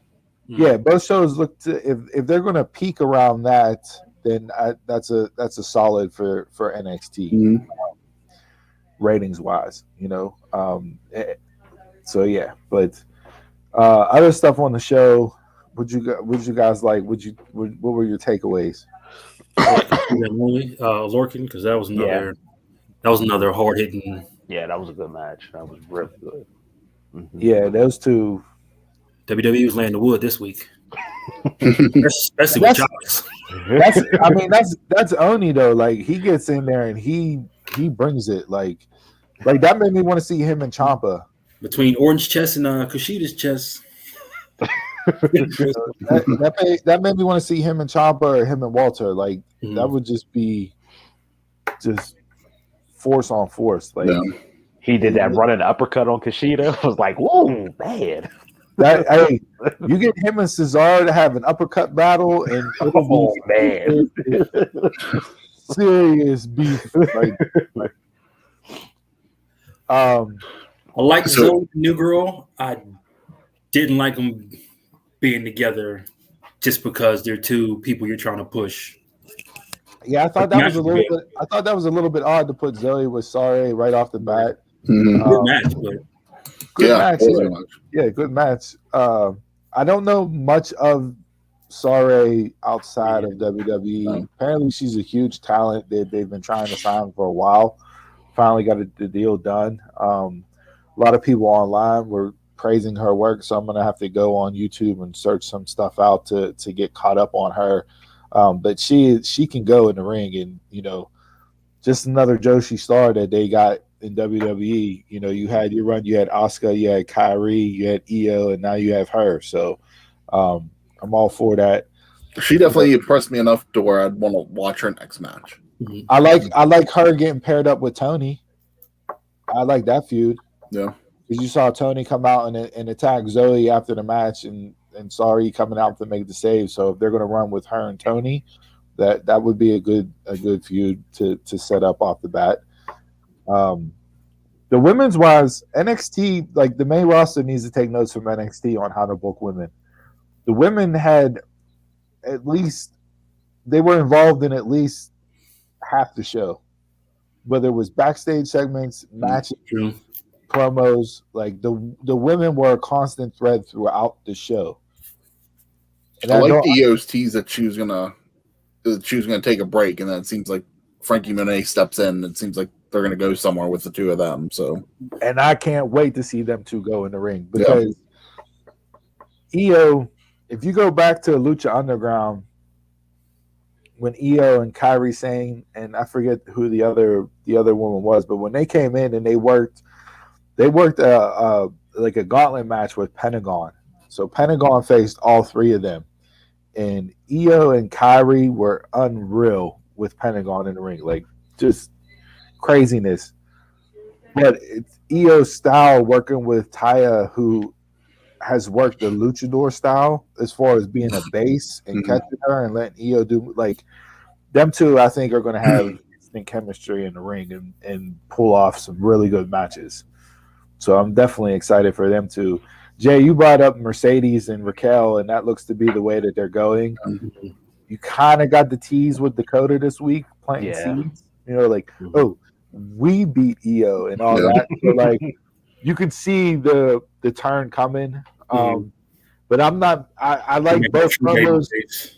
Yeah, I like both promos that Raquel, and I like Mercedes' promo a lot. Definitely. Yeah. She was like, okay, I believe you. Like, I bought it now. You hooked me there. So I'm not mad at that being the first challenger for Raquel. Obviously, we had more of the way shenanigans. Indy Hartwell is great. Yes, I don't know how you don't like her. She's so entertaining, and this love story with Dexter Lumis is just—it's like it's so pro wrestling. Like as far as like a love story, it's just so pro wrestling on every level, and it works tremendously. It's better than Mandy Otis. Yes. Oh, way better than Mandy Otis. Yeah. I mean, I still think that this is going to be Indy's just trying to get in his head for the way, but I'm enjoying the interaction between the two. Yeah. It's fantastic. Her getting up on the rope and leaning in for a kick, closing her eyes, and then Johnny, and then running down. No. And then she does that. Call me. And then Candace, Candace, backstage stuff. yeah, and then Candace coming back after getting her ass whooped in the locker room and just sitting there looking like, She's like, all right, Candace. yeah, I am over everybody. And Johnny's like, hey, I know that look. We're going to give her a couple minutes. Everybody, let's just walk away. So it's like, Or when Johnny was like, why is everybody talking to Regal right now? Nobody talking to me. Everybody's going to Regal. When he hit Bronson with the back of the line. That was gold. Yeah. that is the the four of most, them are hilarious. Oh, they are the most entertaining thing on NXT right now. They have not had a segment where they've missed. Yeah. No. It's like, and Johnny doesn't need the title, for this group to work. God, But I hope that the title stays on him for a bit while this group's getting over. Yeah, no, absolutely. So, did you like Kishida's change up in his ring gear? I don't like the barefoot thing because I really think didn't that understand causes it. injuries. But Yeah. I know, like he has like the judo background and all that, and like they were referencing Liger a lot, being his hero. But I mean, Liger didn't wrestle barefoot, did he? no, So I don't. I mean, Riddle has gotten me used to it, but it's still just a little bit off for me. no. No, I thought it was a solid show Tuesday night. Mhm. Like it wasn't like, oh my god, you have to tune in, Yeah. and it wasn't Yeah. like, It was wow, I'm mad. I sat there and watched it. It was just a straight solid, consistent yeah. No. all the way through.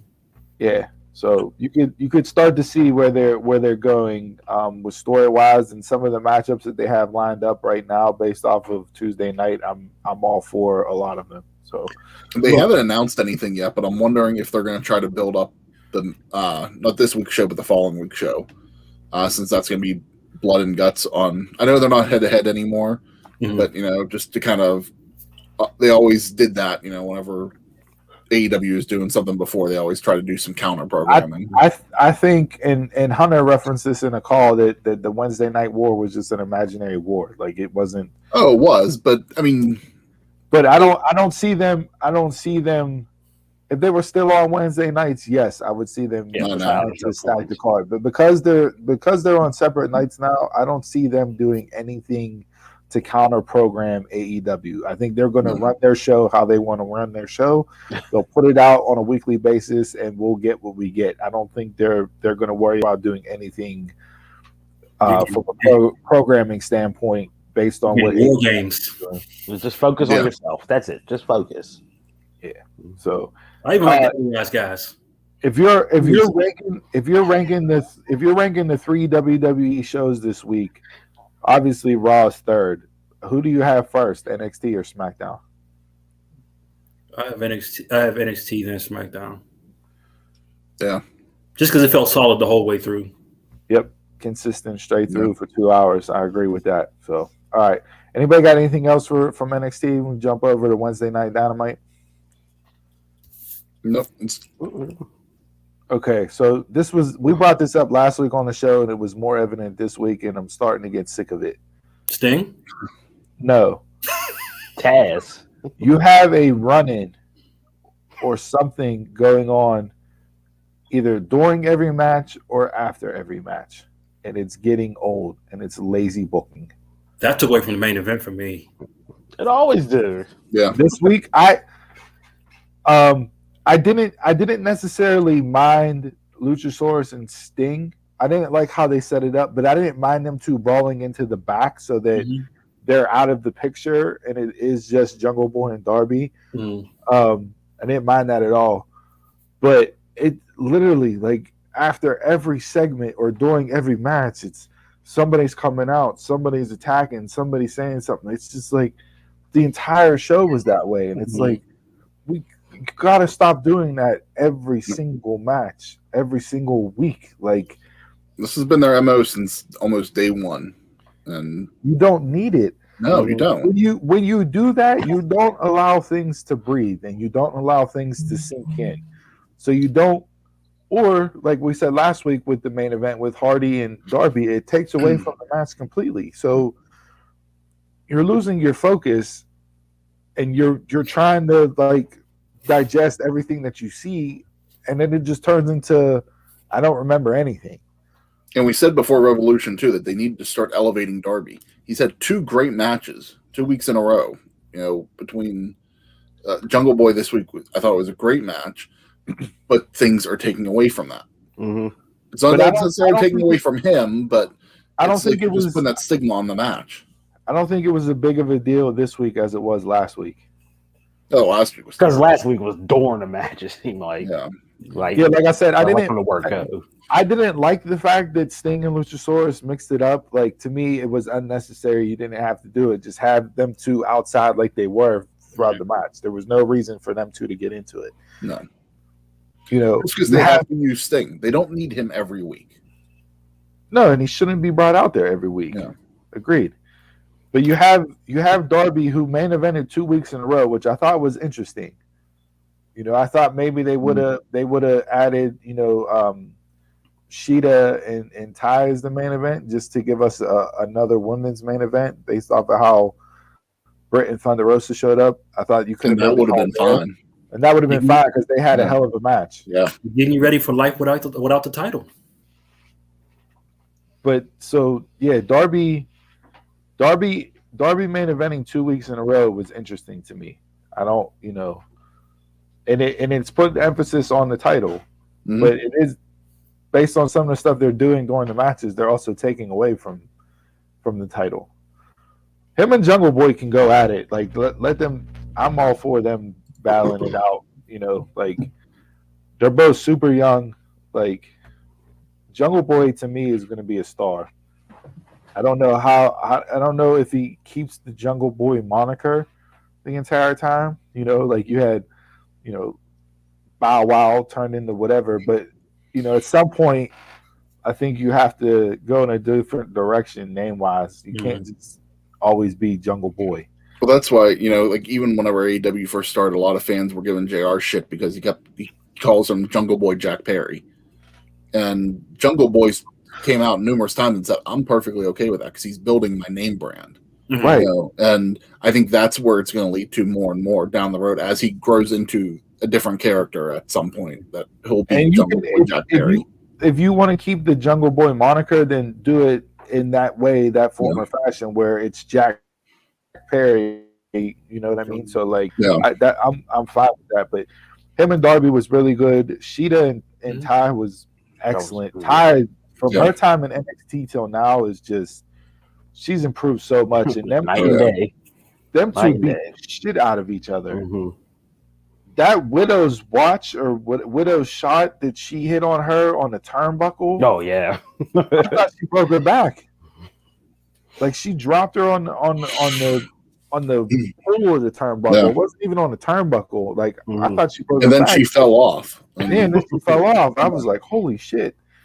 Honestly, like, because the way you mentioned it with, like, you thought Sheeta could have been the main event this week. That would have been a great way to end the show with Britt coming out as number one. And number one. The show with her moving up to number one on the rankings. Yeah. And I think honestly the story that they're going to give, because Britt's just firing all cylinders right now on the mic, is that could possibly be your main event, Double or Nothing. I think that's going to get built up to the point where it could be. I don't think it's going to be, but I think it could have potential to be. That wouldn't be bad because, you know, you have nobody yet for Kenny Yeah.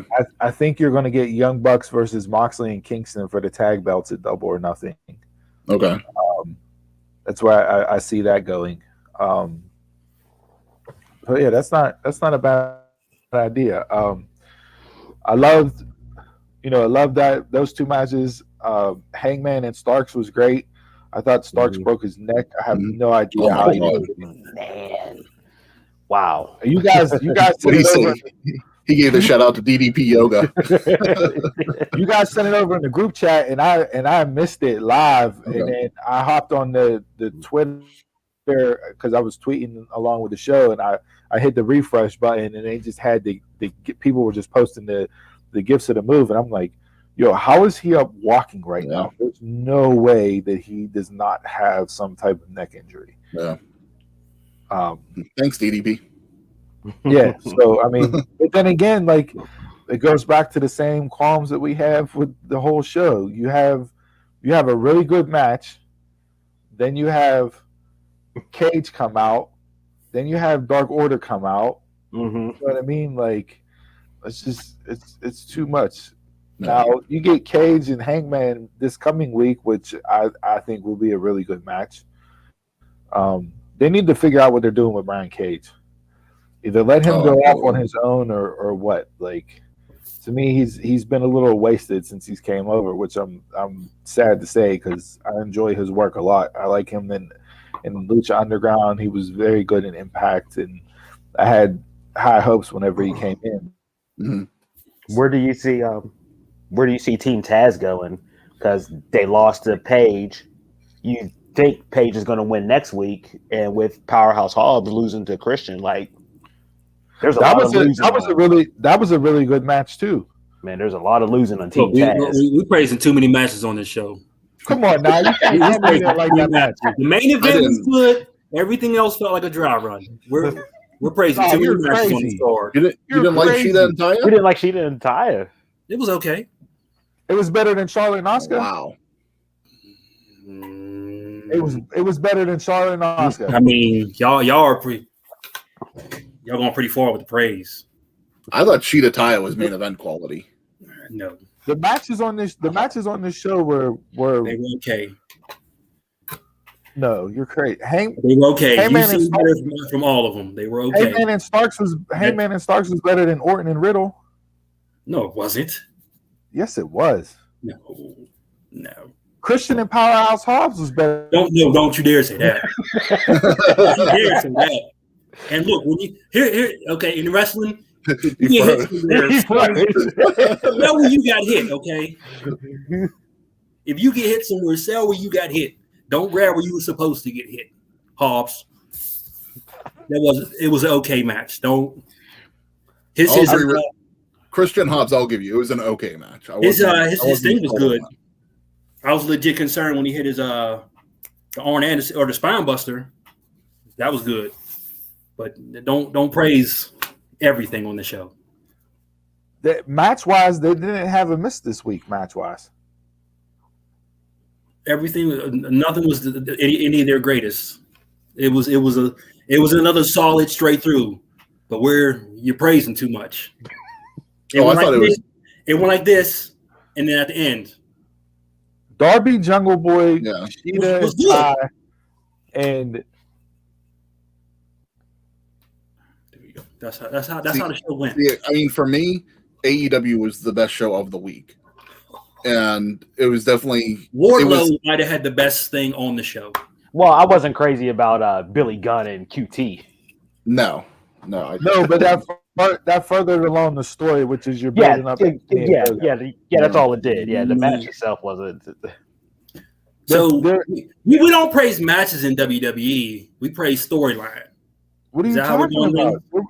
There was no matches besides Riddle and Orton. There was nothing else on Raw to praise.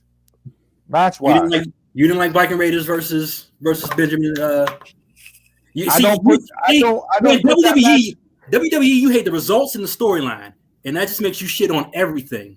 I don't put the Viking Raiders and Shelton and Cedric over Hangman Starks, Sheeta, Ty, Jungle Boy, Darby, or even Powerhouse Hobbs and Christian.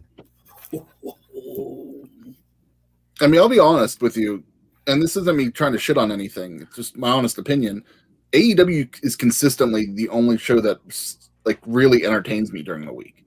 Like consistently, AEW is my number one show over anything else, and that's on a normal week. Yeah, there's a lot of stuff that I don't like that they're doing on there either, but for an entertainment, I'm entertained by them, and I'm not getting that from the other programming. But we're praising mediocrity, though, in your entertainment.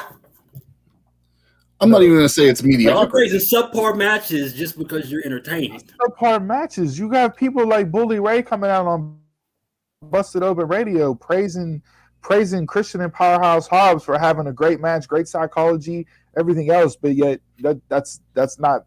But it's the same argument that you were having with Steve, where you're saying that you really liked Asuka Charlotte, and Steve was saying it was an okay match. It's almost the same argument. So I guess it's depending on the taste. Your taste is WWE, where my taste is AEW. Like I can watch Raw and I'm not entertained by it for 3 hours. I can watch AEW and be fine. Yeah, you're gonna knock AEW just because it's AEW. No. You can't say that they didn't have 2 or 3 of the best matches out of the week for any of the shows. Jungle Boy and Paige? Jungle Boy and Darby. Jungle Boy and Darby, yeah. The rest? No. I'm not putting none of those matches over anything else in the week. None of them. Crazy. You don't put Sheeta and Taya. No. Sheeta and Taya and the main event. Yeah. You're absolutely out of your mind, dude. They weren't better than Starks and Saraya. That was definitely better than Starks and Saraya. Yeah, no, I'd put it over. Yeah. No. Come on now. Yeah. You got to take the lenses off. What lenses? Your WWE lenses that you look at. It's not WWE lenses, man. Come on. You're crazy if you think they look like development out there. You're crazy to think Ty and Sheeta was not better than Zoe and Sari. Crazy. If you pull wrestling fans, put it up on Twitter. I guarantee you'll have Sheeta and Ty win out if you were to ask the question, who had a better match this week? I'll throw that up there. We can make a poll. We can make a poll. But no. That's ridiculous. Trent Penta. Trent Penta was a good match. It was an okay match. Okay, thank you. Okay. It was okay. I'm okay. Thank you. I'm not a Trent fan, so it's like good is not great. We're getting somewhere. Okay. It was a solid match. Trent and Penta can both go in the ring. It's not in my highlight reel of the week, but yeah, I mean, to hear y'all talking, it was like, no, but like I said, the three matches that I would give about that match. 3 matches that I'd put in my highlight of the week would be Darby, Jungle Boy, Sheeta, Taya, and Paige and Starks. I'd put all 3 of those in my highlight of the week. Highlight, yeah. Top. What'd you think of the pinnacle of MJF's promo? I actually enjoyed it, and I hate that. Yeah. Was it better than Jericho's promo? I hate Jericho. Not this week? Not this week. The one that Jericho cut, whatever, last week or 2 weeks ago. The one that JR called the quote unquote immortal. Mm-hmm. Like, I wasn't too high on that to begin with. I was impressed this week because of Wardlow. That too, yeah. That came out of nowhere for me. Like, it felt like their delivery was solid the whole way through. Yeah. I don't know what Jericho cut. What Jericho cut this week? It was. I like Santana talking. Santana was good too. Mm-hmm. Santana was the best part of that promo. Yes, he was. And I said this weeks ago. That intensity is what I need from Santana and Ortiz. Yes. Yeah. Santana got the Soul Glow, the Jericho Glow out. He got the New Jack City vibes. You know what I mean? Like, they need to bring in TNA LAX that they used to be. Like they haven't delivered that yet. I wanted to see Eddie Kingston run with them as that because that would, Burke from, even though they were opposite in TNA, but in Impact. But no, Santana was the best part of that. The whole Pinnacle promo, my issue with that was the way that it was shot. Because you had all 5 of them sitting in the chairs, but yet the camera was just solely focused on MJF. And because of how they were set up, it was Wardlow's face right behind them. Yeah, and it was just like, you didn't need the other guys at all. They didn't even say anything. They could have staggered them better. Yeah, I'm glad to see Spears doesn't have the blonde mohawk anymore. You could have Or set at least them get up. them to stand. You could have set them up differently and use a different camera shot. Yeah. You know, I like this. I like the backdrop that they had. Like, just the setting was cool, but yeah, it was just their positioning that threw me off, because it was like, all right, you know, you have 5 guys here, but one guy is carrying the stick and talking. So, but that's any of their promos so far. Yeah, which is because Dax and Cash can talk, so let them get the mic. It's the same as Inner Circle. I could have done without Hager altogether. You could have just and not said anything. No, Hager's definitely one that just shouldn't talk ever. So he should have never started talking in the beginning. He should have just stayed silent the whole time once he debuted. I thought Jericho kind of took the air out of it with his promo and cutting the. I know he cut that show tune off the cuff and straight off the top of his head there, but it took some air out of the sail with what they've been building. So apparently, Blood and Guts, that's going to be potentially the only match on the show. Yeah. With some other stuff. So we'll see what the parlay has set up this week. I don't know if that's a match per se. No, it's just going to be the just lay out the rules. Announcing what the match lay out will the be. rules. Yeah, another contract signing. Right. But how are you going to see which team gets the advantage? Or are they not going to go that route and do something different? Because it's going to be their take on War Games. They might go a different way. I think they're probably all just going to start in. Oh, and just have all 10 of them inside and just have it brawl from gangbusters from Jump Street. Well, like they were saying, like no pins, no submissions. That's the old War Games. There was no pinfalls, no submissions, and you had to quit. Oh, okay. So everybody got to quit. Just somebody from the team has to stay or quit. So that was how the first 2 or 3 War Games matches. It was based off of that. If you're gonna make it, the show basically on May 5th, maybe elimination to make it go longer.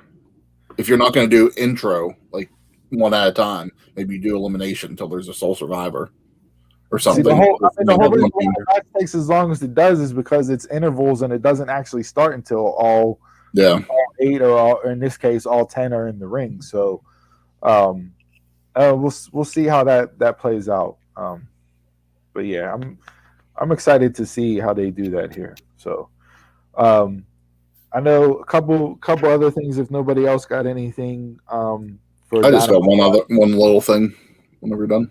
Drop me out while you go over that. Okay. All right, I don't know if you guys saw or not. For here in Pittsburgh, Bruno Sammartino had lived in Ross Township pretty much the whole time that he was in WWE. So there's a park in Ross Township that they renamed yesterday, the Bruno Sammartino Park. So that was kind of just a small little park, nothing too big, but kind of given that, hey, since he's passed away, everything he did for our community. So I thought that was kind of nice. Yeah. Is Larry Zbyszko behind bushes? I think so. I think he was there.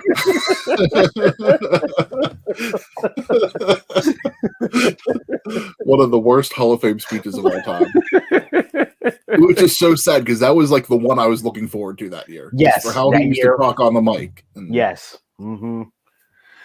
I was like, this is going to be good. He can go on the mic. And that was just one of the worst, unfortunately. But other than that, I didn't really have much else for wrestling. Well, other wrestling news. What is it? I gotta find where it's at. But I sent you guys the picture of DMD. What's her name? Britt Baker. Yeah. For CityCon. Mm-hmm. Yeah. Oh, I forgot about You're that. local in Pittsburgh. Yeah, I think it's the June Is it the June one? It's the June one. Yeah. Yeah. Definitely got to go now. Yeah, because they made like I seen they posted something like we have a huge announcement for about wrestling, and it was like later on in the day. Then it popped up there. Yeah, bringing in Britt. Yeah. No, I'm actually interested in maybe going for just for her. I think is that the one with Rikishi? Prince. And was it a body Jennifer Jason Lee. Okay. Rachel Lee Cook. So it's all that one. So it's everybody that one. She's all that. Yeah. Yeah. Because that's the one that Robert England's supposed to go to. Matthew Lillard. Okay. Let me see if it is that one. Yeah, I think that's the only one they're advertising right now. Yeah, that's the only one I know of. They announced the one in August too. Okay. Yeah. So. But yeah, especially if she's going to be champion, for that. Yeah. I go out and see Britt. Couple other quick hitters around wrestling. I know we touched MLW bringing fans back July 10th, but this season of MLW will wrap up May 5th. Okay. And that'll be headlined with Leo Rush and Myron Reed. They're going to run that rematch back. The first match was really good between them two. That'll be the headline for that. So they'll be off for 2 months doing best of type stuff. Yeah, they'll be doing the best of. You'll see them getting added onto Vice TV in May, and that they'll be showing like older stuff to get people familiar with the product and all that, and get set up. So the season ends May 5th. The new season starts July 10th. Hopefully, they still air on YouTube, even though they're going to be on Vice. Hopefully, I believe they will. I don't see why they wouldn't.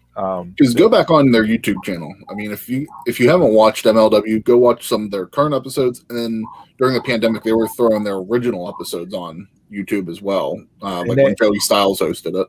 Yeah, and that's kind of what they're going to be doing on Vice. They're going to be mixing old in with new. And Hammerstone had his quote unquote press conference. He's sick of the comparisons. He's tired of the who's the best, and he issued the challenge to Jacob Fatu. Don't know if it's going to be like a title unification type deal or what.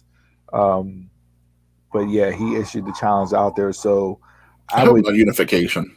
I would think, to get rid of one, so it would just be like the heavyweight champion going forward. You wouldn't have the heavyweight and the open weight heavyweight champion. I like Hammerstone's belt better than I like the main MLW title. As far as looks go, yeah, I agree there. But yeah, so I got a feeling that will be the main event of the July 10th show. Is what I'm cool. They'll do, and that's been a matchup that's been over 2 years in the making. They haven't touched. They haven't come together yet. It's the two biggest men in the company. One of the two out of the four cornerstones. So that will be a hell of a main event to give fans for the first episode back. Yeah, I mean that would definitely be a good match for the fans. I mean that's pay-per-view quality there, though. Absolutely, 100%. They haven't ran a real pay-per-view in a bit just because of COVID, but they could easily do that with that match. If you haven't watched Ring of Honor, I highly suggest going out and seeking the Jay Lethal versus Jonathan Gresham Pure Rules match that they had last week. Bully Ray came out and praised it and said, I never thought I'd like a Pure Rules match. Then I watched Lethal and Gresham. Great execution, psychology, struggle, and selling. Those two are really good. Their gimmick with the foundation that they're a part of has been really good. And Ring of Honor has been excellent since they've come back. They also announced that they're going to be building up to a women's tournament. Yes. Introduce the women back in the Ring of Honor, and that will air on Wednesdays on YouTube. Yep. So they have that going.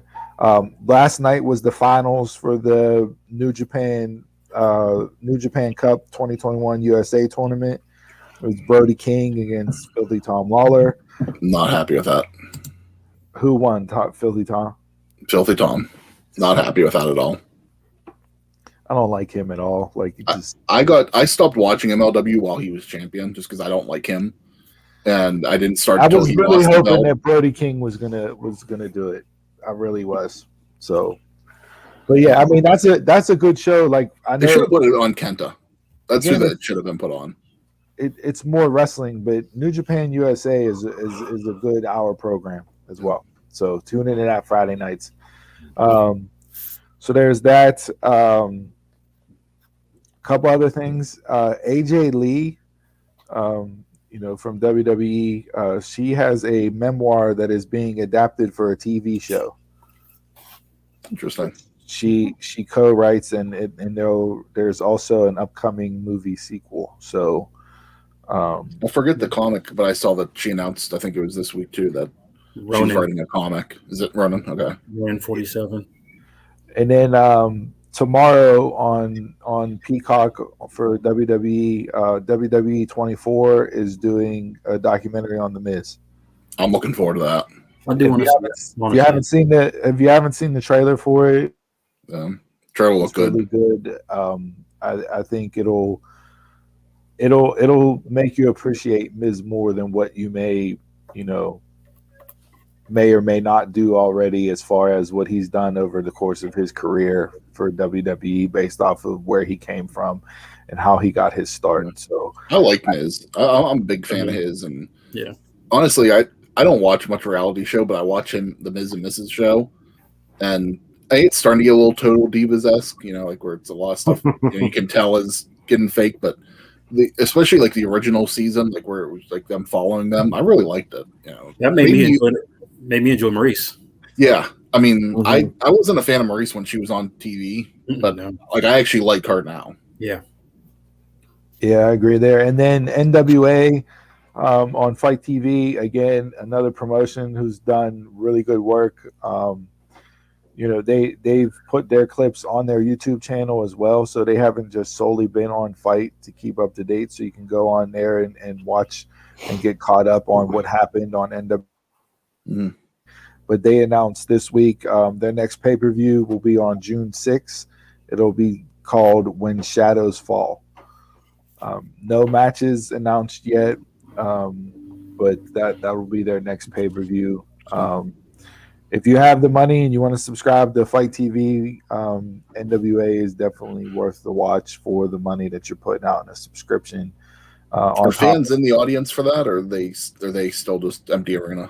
I believe it's still empty arena. Okay. They haven't done anything yet. So we'll see June 6th with their next pay-per-view if they're going to have fans back or not. There was no talks of that I saw as of yet. And then some unfortunate news, but came out yesterday.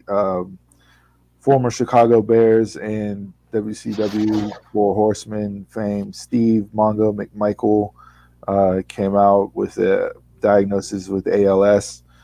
There is a GoFundMe. Mick Foley tweeted it out for him to help with making his home wheelchair accessible and buying an accessible van for him. So if you want to donate, go over to check out Mick Foley's Twitter account. The GoFundMe information is there for that. So I know Mongo gets a bad rap for the botches and that Twitter. The Mongo Michael Twitter account is pretty great for posting stuff, but sad news there. Don't necessarily want to see it happen, but there is stuff out there if you want to donate to that. I didn't hate him whenever he was on the mic in WCW. Like his in-ring work was what it was, but he entertained me on the mic. Right. Yeah, absolutely. So, all right. Anything else for Bell to Bell this week? I think after Jay's just trashing of matches this week, I need a drink. So if we're ready. I didn't trash. I said they were okay. And this beer is that's his pick. Yeah, and this beer is your pick. So this beer doesn't live up to it. You're really... But you love the can. All right. Drink of the week. Drink of the week. Chug, chug, chug, chug, chug. This week's Drink of the Week segment is brought to you by having bad friends that make you want to get a drink. In this instance, I have a co-host that makes me want to have a drink. So this week, consistently every week. This week we will be reviewing the Spring Hey, House. Steve, put your can down, Steve. Doesn't work. I got the hologram. That's the green screen effect. Look at that. But we'll be doing the Spring House Brewing Company Daily Planet. It is a hazy IPA. Man, we are on these IPA run. We are. 6% alcohol. I guess you get the Galactus vibes from comic books and that. Not to be confused with Daily Planet. It says that it is tropical notes of citrus and pine. And it's brewed out of Lancaster, PA. So shout out Lancaster. Lancaster. It's the yinzer in you. That's the yinzer in me for sure. Yeah, I can't stay there with the green screen. All right, so we've had this run of IPAs here, and for an IPA non-drinker, this has been maybe a rough stretch, but we'll take a sip here and see what we think. And it's citrus. Notes of citrus and pine. That the last time I tasted pine is something I was like 14 drinking Tanqueray, and that was not that good. Ugh. Your pick. You're the one that picked it. You picked it for the label. Yeah.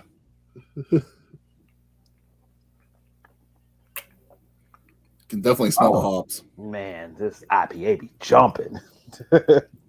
I'm actually not mad at this. I'm mad at it. Shit.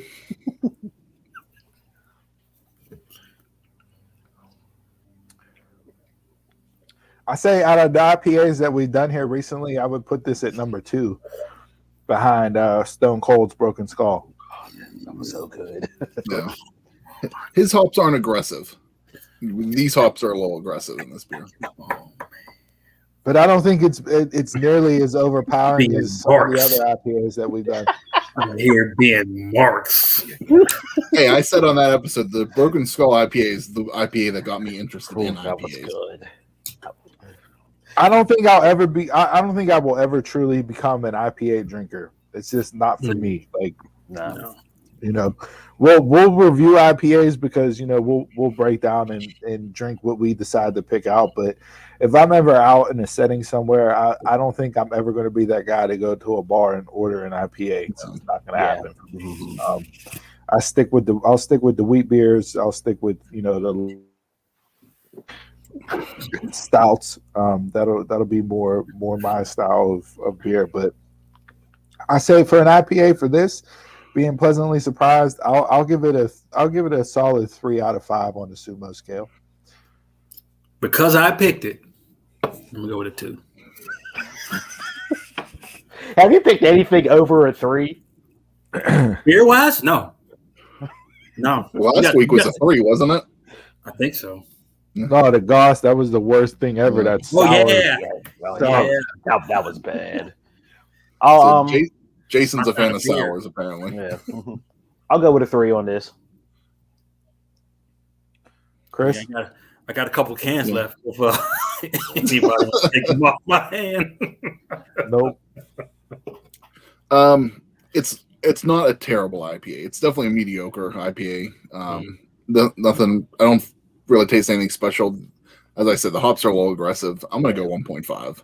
Sounds like an AEW match.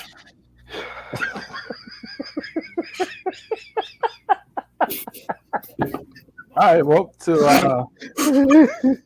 that's this week's drink of the week. The Spring House Brewing Company's Daily Planet. Again, don't just judge your feelings on these beers based off of our recommendations. Again, if you love IPAs, I think this would be one that you would actually enjoy a lot. But most of us here on this show aren't really fans of it. The can itself is a cool can. Yeah. That's why it was picked to be reviewed. So with all that being said, judge a book by its cover.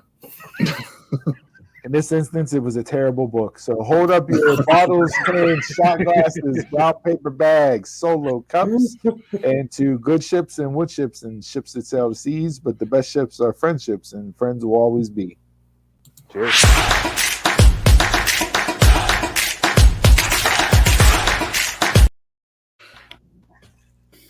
All right, this week in sports was pretty much ran by football, and that is both American and as you know we like to say here in the States, soccer.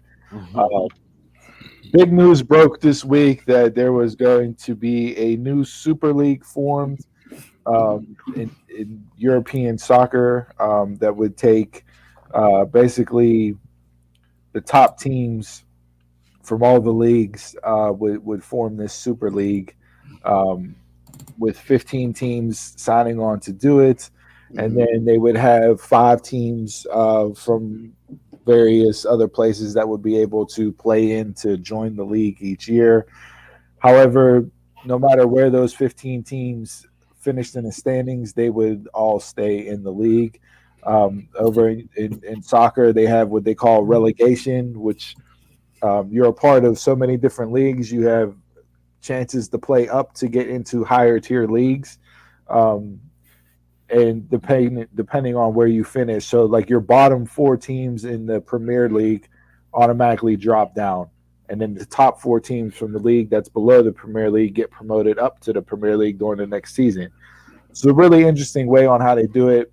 For instance, Man City, which is one of the top football clubs, back in like 1999, 2000, they were basically the Cleveland Browns of soccer. They sucked. They were terrible. And now they've gone on this run lately where they finish nearly in the top 4 every single year of the Premier League, which allows them to go on to play in the Champions League, so on and so forth. So when news broke of this,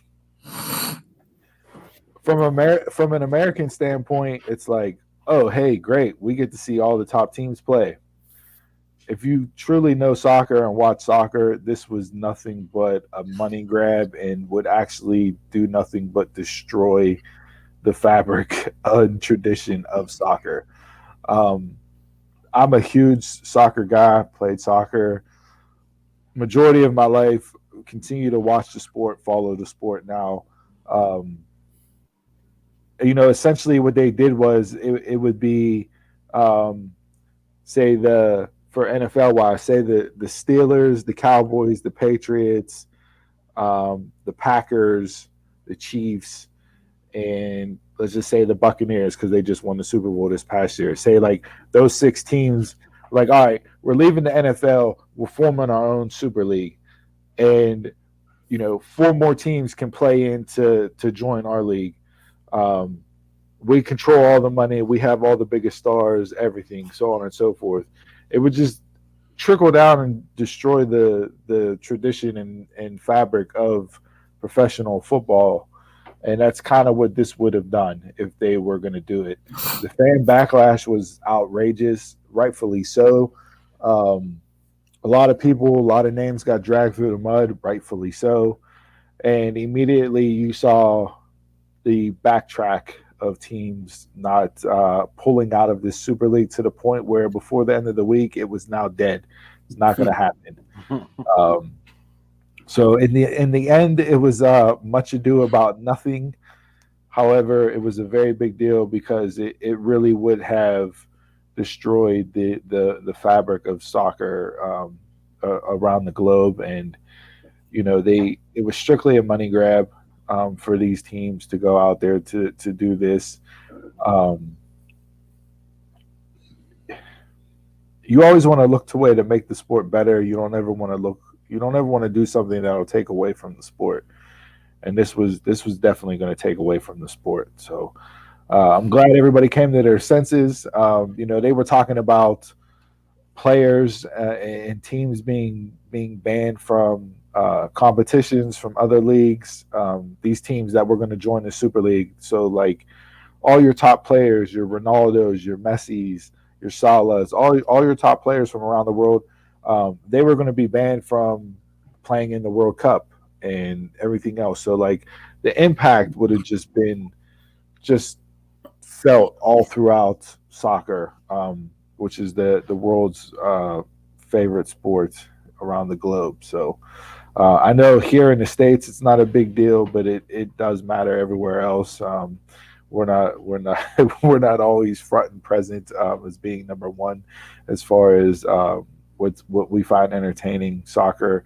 Although the MLS has done very well and they just launched their new season here this week, the game is starting to grow a little bit here in the States more than what it has in the past, but it's nowhere near on the scale of soccer over in Europe. I mean, one of my goals in life, one of my bucket list items is to go over to England and actually go see a Liverpool game live. Be awesome. If you have time, go seek out the movie Green Street Hooligans. Oh, that's a great movie. Go seek out Green Street Hooligans, and that will explain to you what European soccer is all about. Fandom. Fandom. Boy. Like we're Steelers fans. Obviously Steelers Nation. You can go anywhere in the United States and walk into a Steelers bar on a Sunday, sit down and watch beer with 50, 75, 100 people that are all Steelers fans. Soccer clubs in England and in Europe and that they take fandom, take the Steelers Nation or Cowboys or whatever, Packers, who's been voted on as being the top fans in the States, and then times that by about 100. It's the world sport. And that's where you'll get the fandom. But great movie. Highly suggest go seeing it, and you'll have a different view on fandom and what it means to truly follow a team. So that was it there. Obviously this week, as far as sports wise here, football, we're leading up. We're getting ready for the NFL draft, which will be Thursday, Friday, and Saturday of this week. A lot of talk surrounding the top 4 or 5 picks. Will they all be quarterbacks? Who's going to make a move up still? Some trades have already happened, some draft order shakeup. So we'll see what happens there. Maybe it might go live on Thursday night to interact and talk about the draft. Haven't decided that. I might do it by myself if you guys don't want to hop on, because it is a big deal here. Mock drafts are crazy now. They're specials. Everybody's excited to see who their team gets. And this year's draft is a lot crazier than years past because you haven't had the opportunity to meet with the players as much. Game tape isn't as available this year.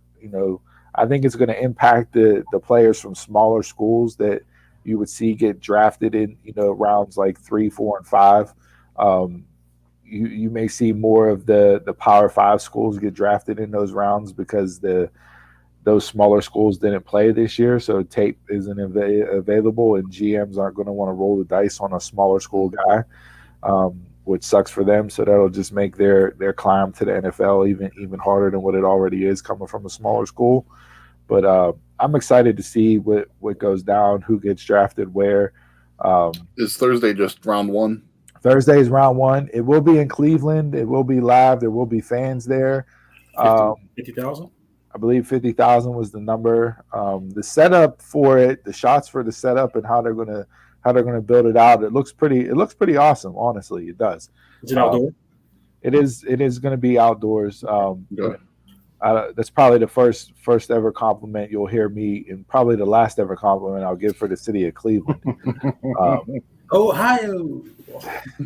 But yeah, it'd be interesting to see. I don't know who you guys want the Steelers to take at 24. I honestly, I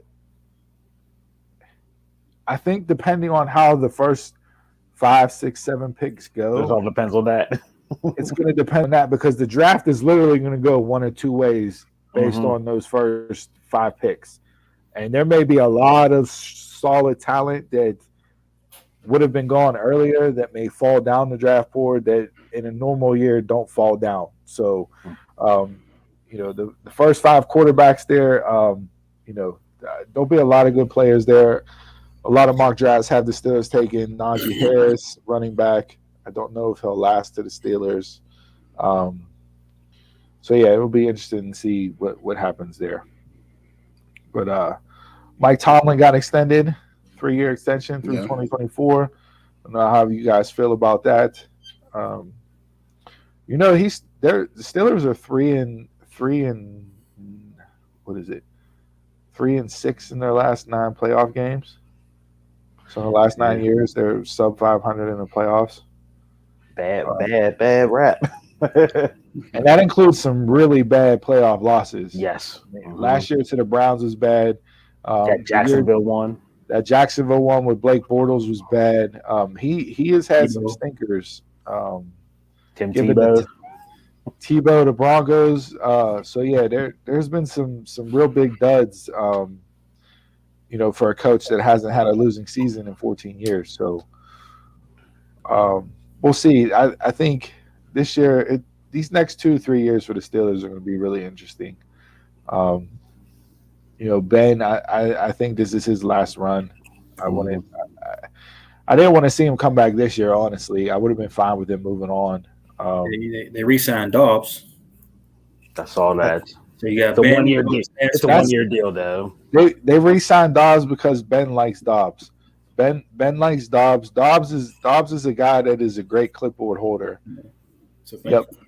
So Ben comes off. Ben is super comfortable. Instead of talking with the OC on, hey, what'd you see? What we like? What we want to do next? He goes straight to Dobbs, and him and Dobbs sit down and they go over what they see. And he trusts Dobbs and takes Dobbs' advice a lot as far as what he sees, what they think they can do, in the course of the game. So I think that's why he's back. Whether or not he'll make the roster, who knows? That gives you 4 quarterbacks again. Yeah, I think he's still on the roster, ain't he? Isn't Hodge still on the roster? Who? Duck? No. He signed Rudolph. Oh, he signed somewhere. No, Duck signed with the Rams. Okay. No, they have right now. Their 4 quarterbacks are Ben, Mason, Dobbs, and Dwayne Haskins. And Haskins isn't on the 53 man. They signed him to like a futures type deal. So he'll have to prove it through camp. Which, if we get a normal preseason this year, they may play 2 preseason games this year, 3 preseason games. They have that Hall of Fame game, so it'll probably be 3. Yeah. So I mean, I don't know. Like I said, just interesting to see where the Steelers go. They're going to have a lot to go through here in the next couple of years. Also in football news, they changed the number system to where anybody except for linemen can wear number 1. I heard Tom Brady complaining about this, saying that it better be hard to block whoever. Yeah, but the linemen still got to wear high numbers. The caveat with this is that if a player wants to change his number, he has to buy up all of the jerseys that they have out in production for his current number. So Dalvin Cook from the Vikings thought about changing his number from 33 back to 4, which he wore in high school and at Florida State. However, for him to do that, he would have had to pay $1.5 million for all of his jerseys.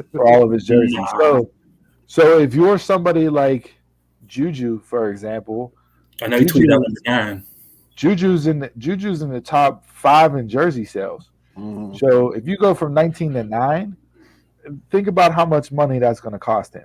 Yeah, if he wants to do it, his contract. So, I mean, yeah, like I just say stop producing my shit this year, and I'll change it next year. Yeah, we'll see. But somebody got to wear that number this year. True.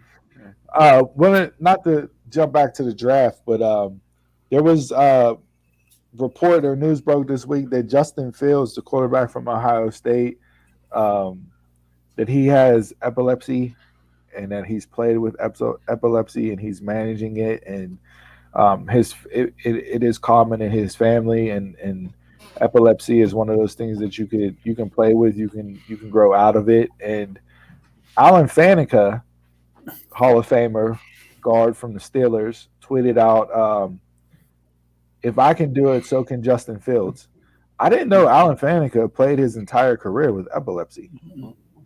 Had no idea until he sent that tweet out. And I'm like, you're talking a Hall of Fame guard here who, multiple time all everything else, was drafted in the first round. Like, so to me, I think, the shade thrown at Justin Fields during this draft process has been one of the most fascinating things to watch. And you can have your reasons as to why it's been done. We won't get into those because those touch topics that this show doesn't cover because we like to keep it lighthearted and upbeat. But if he falls to 24, take him. I will run up there and slap the card in Roger Goodell's hand and say, yeah, we'll take Justin Fields. I don't care if Najee Harris is there. Like, give me Fields, and that's my quarterback of the future. So there's that. Some other breaking news on the Steelers front that I saw. So Justin Lane, cornerback, has a chance to start this year. Got drafted, 2 years ago out of Michigan State? He was caught driving at 89 miles per hour in a 60-mile-an-hour zone with an outstanding warrant, marijuana, and a loaded 9mm Glock in his car. If you're going to do it. He went all the way. Yeah. And some of the stuff that I saw that came out as far as what he said, like that was recorded or whatever. Just on his phone in the back of the police car. Not a good look at all. Not how you want to start off your preseason into potential starting role here. So that's going to be another knock on Tomlin. And had a warrant out for his arrest too, for suspended license. But with that being said, with that being said, so Kevin Colbert, GM from the Steelers, gets so much praise for being able to draft wide receivers, right? He's hit on literally all the wide receivers he's drafted, right? Yes. Pretty much any other position he's been good at, right? Cornerback. The drafted cornerbacks in the Kevin Colbert, Mike Tomlin era. Let me just read you these names. William Gay. Willie Gay was solid. Willie Gay was solid. Willie Gay was solid. You won't have no slander. I'm not going to slander Willie Gay. Willie Gay was solid. I like Willie Gay, right? But you have Joe Burnett, Keenan Lewis, Credezen Butler, Curtis Brown, Cortez Allen, Terrence Frederick, Shaq Richardson, Senquez Golston, Dorian Grant, Artie Burns, Cam Sutton, and Justin Lane. I don't remember half of those guys. I remember all of them, but Sutton was decent. Sutton's still on the team. He's on the team. He's projected to be a starter this year to replace Nelson. Artie Burns was trash. That was a bad one. That was a trash pick. When they drafted him at 25, I was like, what the hell are you just doing? That was a bad one there. That was. They can't draft a cornerback to save their life. There were some good nickels in there, or should have been good nickels. Yeah, they were nickeled out of the NFL because they stunk. You're 1 and 2. There's no 1 and 2s in there. No, not at all. Like that's just that's such a terrible list. Like terrible. Did anybody watch the Jake Paul Ben Askren from last week? No. That's all the highlights. That's all. I seen knockout. That was it. That's all I needed to see. Ben Askren showed up. He showed up like Damon Wayans from Great White Hype. He did. He got in no shape. Acted like he's never been in a professional fight. Like you're a UFC, you're an MMA guy. You mean to tell me you don't know how to get your hands up to bob and weave a little bit? Like to me, that was strictly a payday. Show up, hey, we'll make this look good for about a minute, and then you're gonna take this shot and go down. I saw a lot of people saying that was the best work pro wrestling has ever done. So we'll see that Snoop Dogg and Triller got some. I mean, they got some stuff going on with this Triller Fight Club. Did Morrow announce this one too? No. Okay. No. So we'll see. They had Oscar De La Hoya on, and let's just say Oscar was not in the best mindset to be given a live microphone to say that. So supposedly he's coming out of retirement for a fight. If you listen, everybody is. Yeah. If you listen to Dana White, Oscar is strictly coming out because he blew all his money on some white powder. So,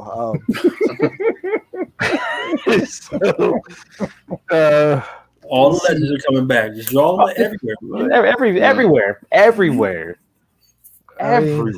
Just wait till you see Terry Bradshaw come back. I was just thinking the same thing. This is terrible, terrible. Yeah, so there was that. Basketball wise, not too much going on. We're getting coming down the home stretch here, getting ready for the playoffs. Anthony Davis came back for the Lakers. LeBron's still out. I don't see them rushing him back until playoffs. They're going to go in at whatever seed they get. So there's that there. NBA wise, do you see they're going to do like a Marvel and the NBA are going to do like a crossover event on May 3rd, where it's going to be like it's like going to be something with Disney and ESPN. They're launching it with Marvel, and it's going to be an NBA special edition. It's going to be a game with Golden State Warriors and New Orleans Pelicans. So there's going to be like an original Marvel story where you're going to get characters from Iron Man, Black Panther, Captain Marvel, and Captain America, and they'll do like 3D presentation throughout the game. So it'll be interesting to see what they do with that. Yeah. Major League Baseball wise, the Pirates battling back to almost 500. They're still going to lose like 119 games. I don't care. And the Penguins coming down the home stretch, get ready for playoffs here. You know, they look pretty good, except for goaltending right now. Goaltending is a huge issue for them. You can't go into the playoffs giving 4, 5, 6 goals. Yeah, I mean, yeah. You got what? They went into the third period the other day, 6-0. Sid scored a goal, so it was 7, and then they gave up 6 goals, so the game was 7-6. What? Yeah. Chris, drop me out. Lose that game. Yeah, that was. I forget what day that was. That was like Wednesday or Thursday, I think. But what? Yeah, that was insane. Wow. That might have been Tuesday. So that's your job. You get fired for stuff like that. Yeah. So one thing, yeah. So what do we got? We got right now this week.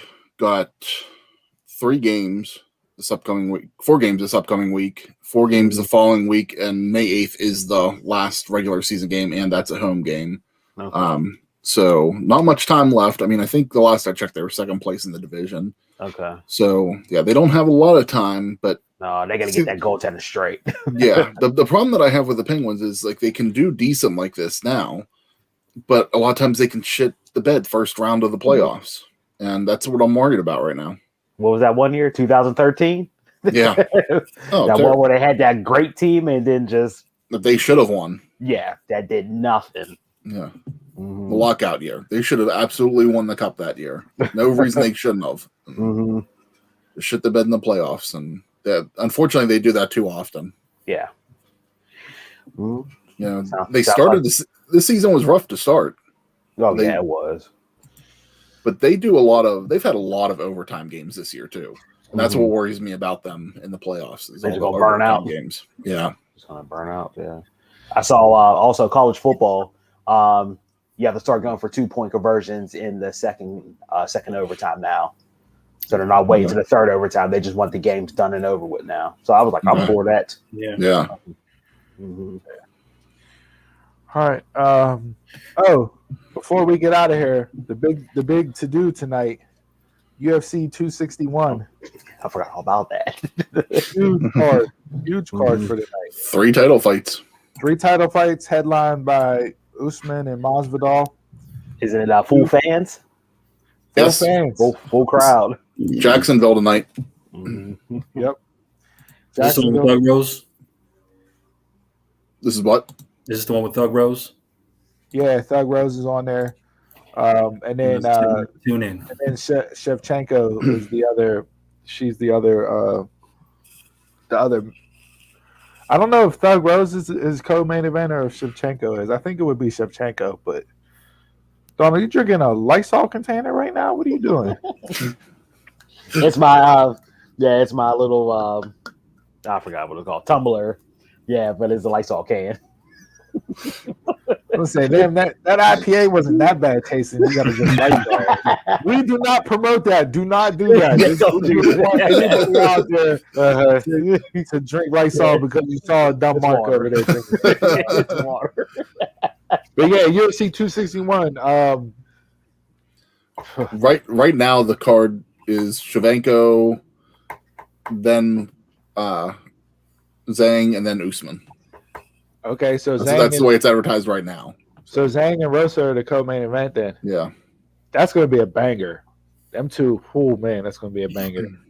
Usman Masvidal, I'm really excited for this match because Masvidal actually had a full fight camp for it. He took the first fight on 2 weeks' notice, or even a week's notice. He lost, but they really don't like each other. And Usman said, "Hey, you don't." Masvidal's from Miami. You know they're fighting. You know he's like you're gonna come into, and I'm gonna come into your city, which is not my city, and I'm gonna take over, and then you get to come into my arena and lose to me in your backyard. So it's added to the fight. Another stat card for UFC. They can't go wrong right now with these cards they've been putting out since February. They've been nonstop, and it's been great matchups. Really looking forward to this pay-per-view tonight. I may actually go on and buy it. I don't think I'm gonna. I don't see, at least right now, my predictions are no title changes tonight. I see everybody walking in and walking out. Shevchenko is not going to lose. She's like Amanda Nunes. Like and Amanda Nunes is the only one to beat Shevchenko. So like I don't see Shevchenko losing at all. Zhang and Thug Rose is going to be that may be fight of the night, honestly. Like I would not put it past them two to be fight of the night. I don't know who's favored right now. I don't know. I'm not sure who the favorite is. I haven't looked on FanDuel yet today to see. So yeah. Speaking of FanDuel, not to get away from this UFC card, but some sports gambling news. Florida will get sports betting. However, it'll be run through I forget the name of the tribe that's going to oversee it. But they're only going to allow one sports book to partner up with it. So whether that's DraftKings, FanDuel, they haven't determined which one yet. So it'll be interesting to see how that shakes out. And then New York passed a bill this week. They will also be getting sports betting in New York.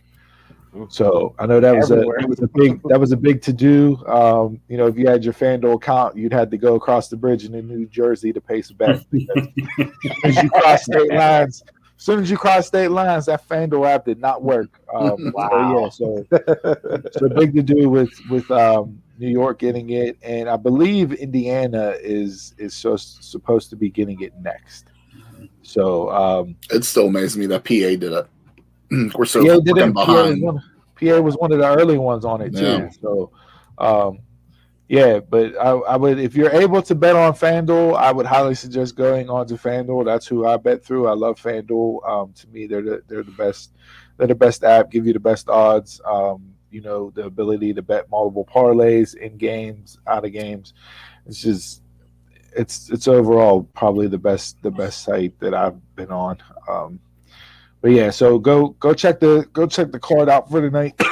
They usually have a lot of good bets you can do for UFC. They'll have some boosts. They'll have some, you know, if you, I forget, the last fight, was it the McGregor fight? I think it was either the McGregor or Adesanya pay-per-view where the guy bet on FanDuel.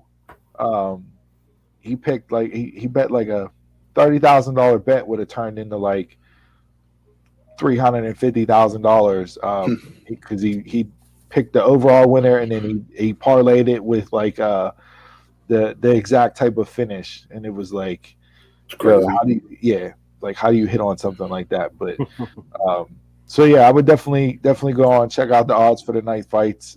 It's going to be a really good card. The prelims will be on free, like how they always are, from 8 to 10, I believe, tonight. 2 hours live there. So check that out. But I got Usman retaining in the main event. Yeah. Mhm.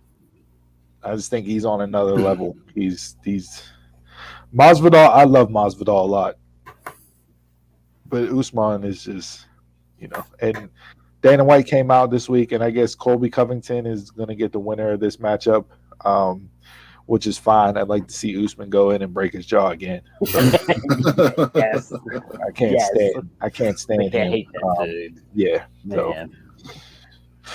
All right, I don't have nothing else for sports. Anybody got anything else before we jump into the world-renowned, world-famous One Gotta Go? Yeah, I posted about how I'm mad that none of the sports I was good at in gym were professional sports. And that's Like parachute? I was running back 4 squares, right? Whether you called it the A block, the 1 block, or the king block, I'm here. I mean, we could rainbow parachute all day. The parachute, the king block. 4 squares. Yeah, that's Nukem. That's funny. Nukem. Nukem. Wow. Yeah, Nukem. I don't remember that. Volleyball without the hand. You Yeah. just catch it, then you throw it back over the net. Throw it back over the net. Okay. They don't even let kids play dodgeball in school anymore. No, That's been a long time. long time. Ridiculous. They don't. I don't think you're allowed to play any games where you have to pick teams because they don't want anybody to be picked last. Still, why watch sports then? If you don't want teams. We're not going to get into this conversation. Yeah. We're already Just 2.5 hours in. Yeah. Yeah. We're already 2.5 hours in. We'll table that talk for another time because that's something to get to. So, but yeah, I'm good. Let's jump into One Gotta Go this week so I can bang on Jason some more.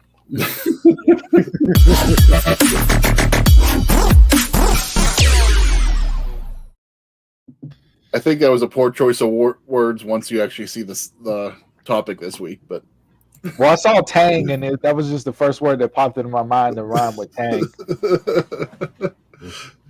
So, Donald, this is actually going to be a little bit revolved around sitcoms again, but I think you're going to be okay with this. I think you're going to be okay with this one. He likes sitcoms. Killing me. He like 90s sitcoms. Well, so this is actually Sitcom Crushes. There's no. Oh man. There's only one answer. It's A to Manga. Wait, That's my no, choice. It's one gotta go. One guy go. go. Not one that you keep in. I don't want to pick more. I don't want to pick more. Damn it. This is who's getting off this list, and for me, I'm gonna go Jackie Burkhart right away. I'm gonna go with Jackie too. I'm keeping Topanga. I'm definitely keeping Kelly, and I'm definitely keeping Kelly. So, which Kelly are you definitely keeping? for me, I'm a brunette guy, so I'm going to keep Kapowski over Bundy. But yeah, I'm not this. This was no hesitation for me. Jackie got to go. I like Mila Kunis, so like I want to keep her on there, but I didn't really watch that 70s show, so the character I have no involvement with the character at all. I like Kelly Bundy. I love Married with Children. She wasn't one of my 90s crushes, but just because I didn't watch the show, I'm taking Jackie off as well. I watched all the shows from first episode to last episode. By Jackie Burkhart, she gotta go. She does. Even though I like the attitude and everything, and that's kind of falling on the lines of the felony type thing. But out of the other three, she's definitely got. Wait, are we going 2 weeks in a row with a claim? I think we are. She has to. Yeah. Joe, are you getting rid of Jackie too? I'm getting rid of Jackie too, but I think Kapowski would have been the second. What? I didn't watch Saved by the Bell. It don't matter. You didn't have to watch Saved by the Bell. You can just. I'll buy a shirt with on her now, but back then she was. I Wow. was more of a Lark Voorhees person. What? Yeah, I got bullshit on that one. What? Get out! Back then. I don't like these one gotta goes where we're straight down the board all in agreement. We need to get something that this generates no buzz. You're killing the gimmick. Jason came up with a good idea, saying that if we do agree on one, we need to do another one. It was either pick a second one off or flip it to who you keeping. Well, see, I would have thrown this out there stepbrother wise and go FMK for fuck, marry, kill. But, That's yeah, not appropriate. I don't think you can do that anymore. we have to save that for an after dark episode. Yeah, I don't know. It's 2021. I don't think you can play that game anymore.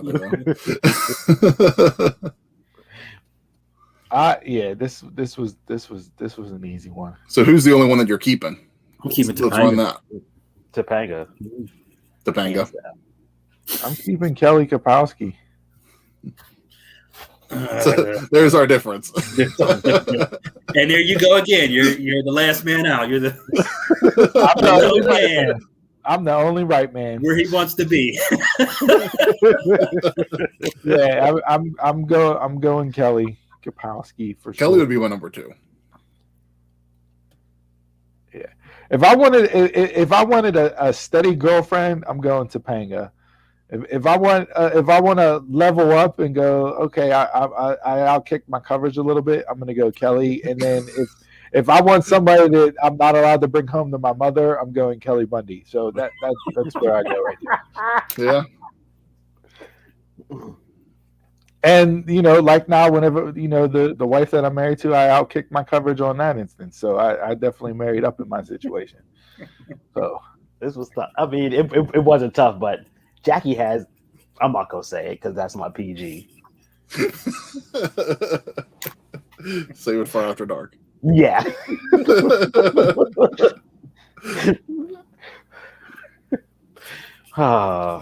we gotta get some. Yeah, we gotta upgrade. Yeah, we gotta come up with some other stuff. You guys are killing me. Hey, final. We don't pick it. Hey, you did. You sent me a bunch before, so send me something. Yeah, that is true. We ready to get into final thoughts? Let's do it.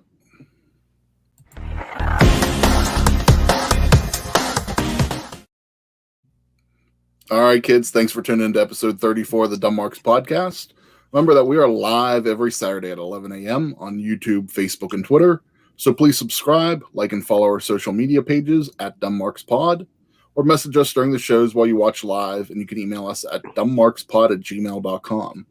Our audio-only edition of the podcast is released every Monday to listen on demand on all your favorite podcast platforms. And if you haven't heard, our official Dumb Marks merch is now available to purchase on Pro Wrestling Tees. You can visit prowrestlingtees.com/dumbmarkspod. Gentlemen, before Steve sends us home today, anything left to cover? I don't think so. I think we're all good. Time to go drink? Yeah, time to go drink. My honey-do list is done. I got nothing but stuff to watch. Mortal Kombat I'm going to watch. Probably UFC tonight and something else. So I got bottles and beers lined up. So it may be a solid day drinking day here. I'm going to go try one of these slushies. Gaming. That's all I meant.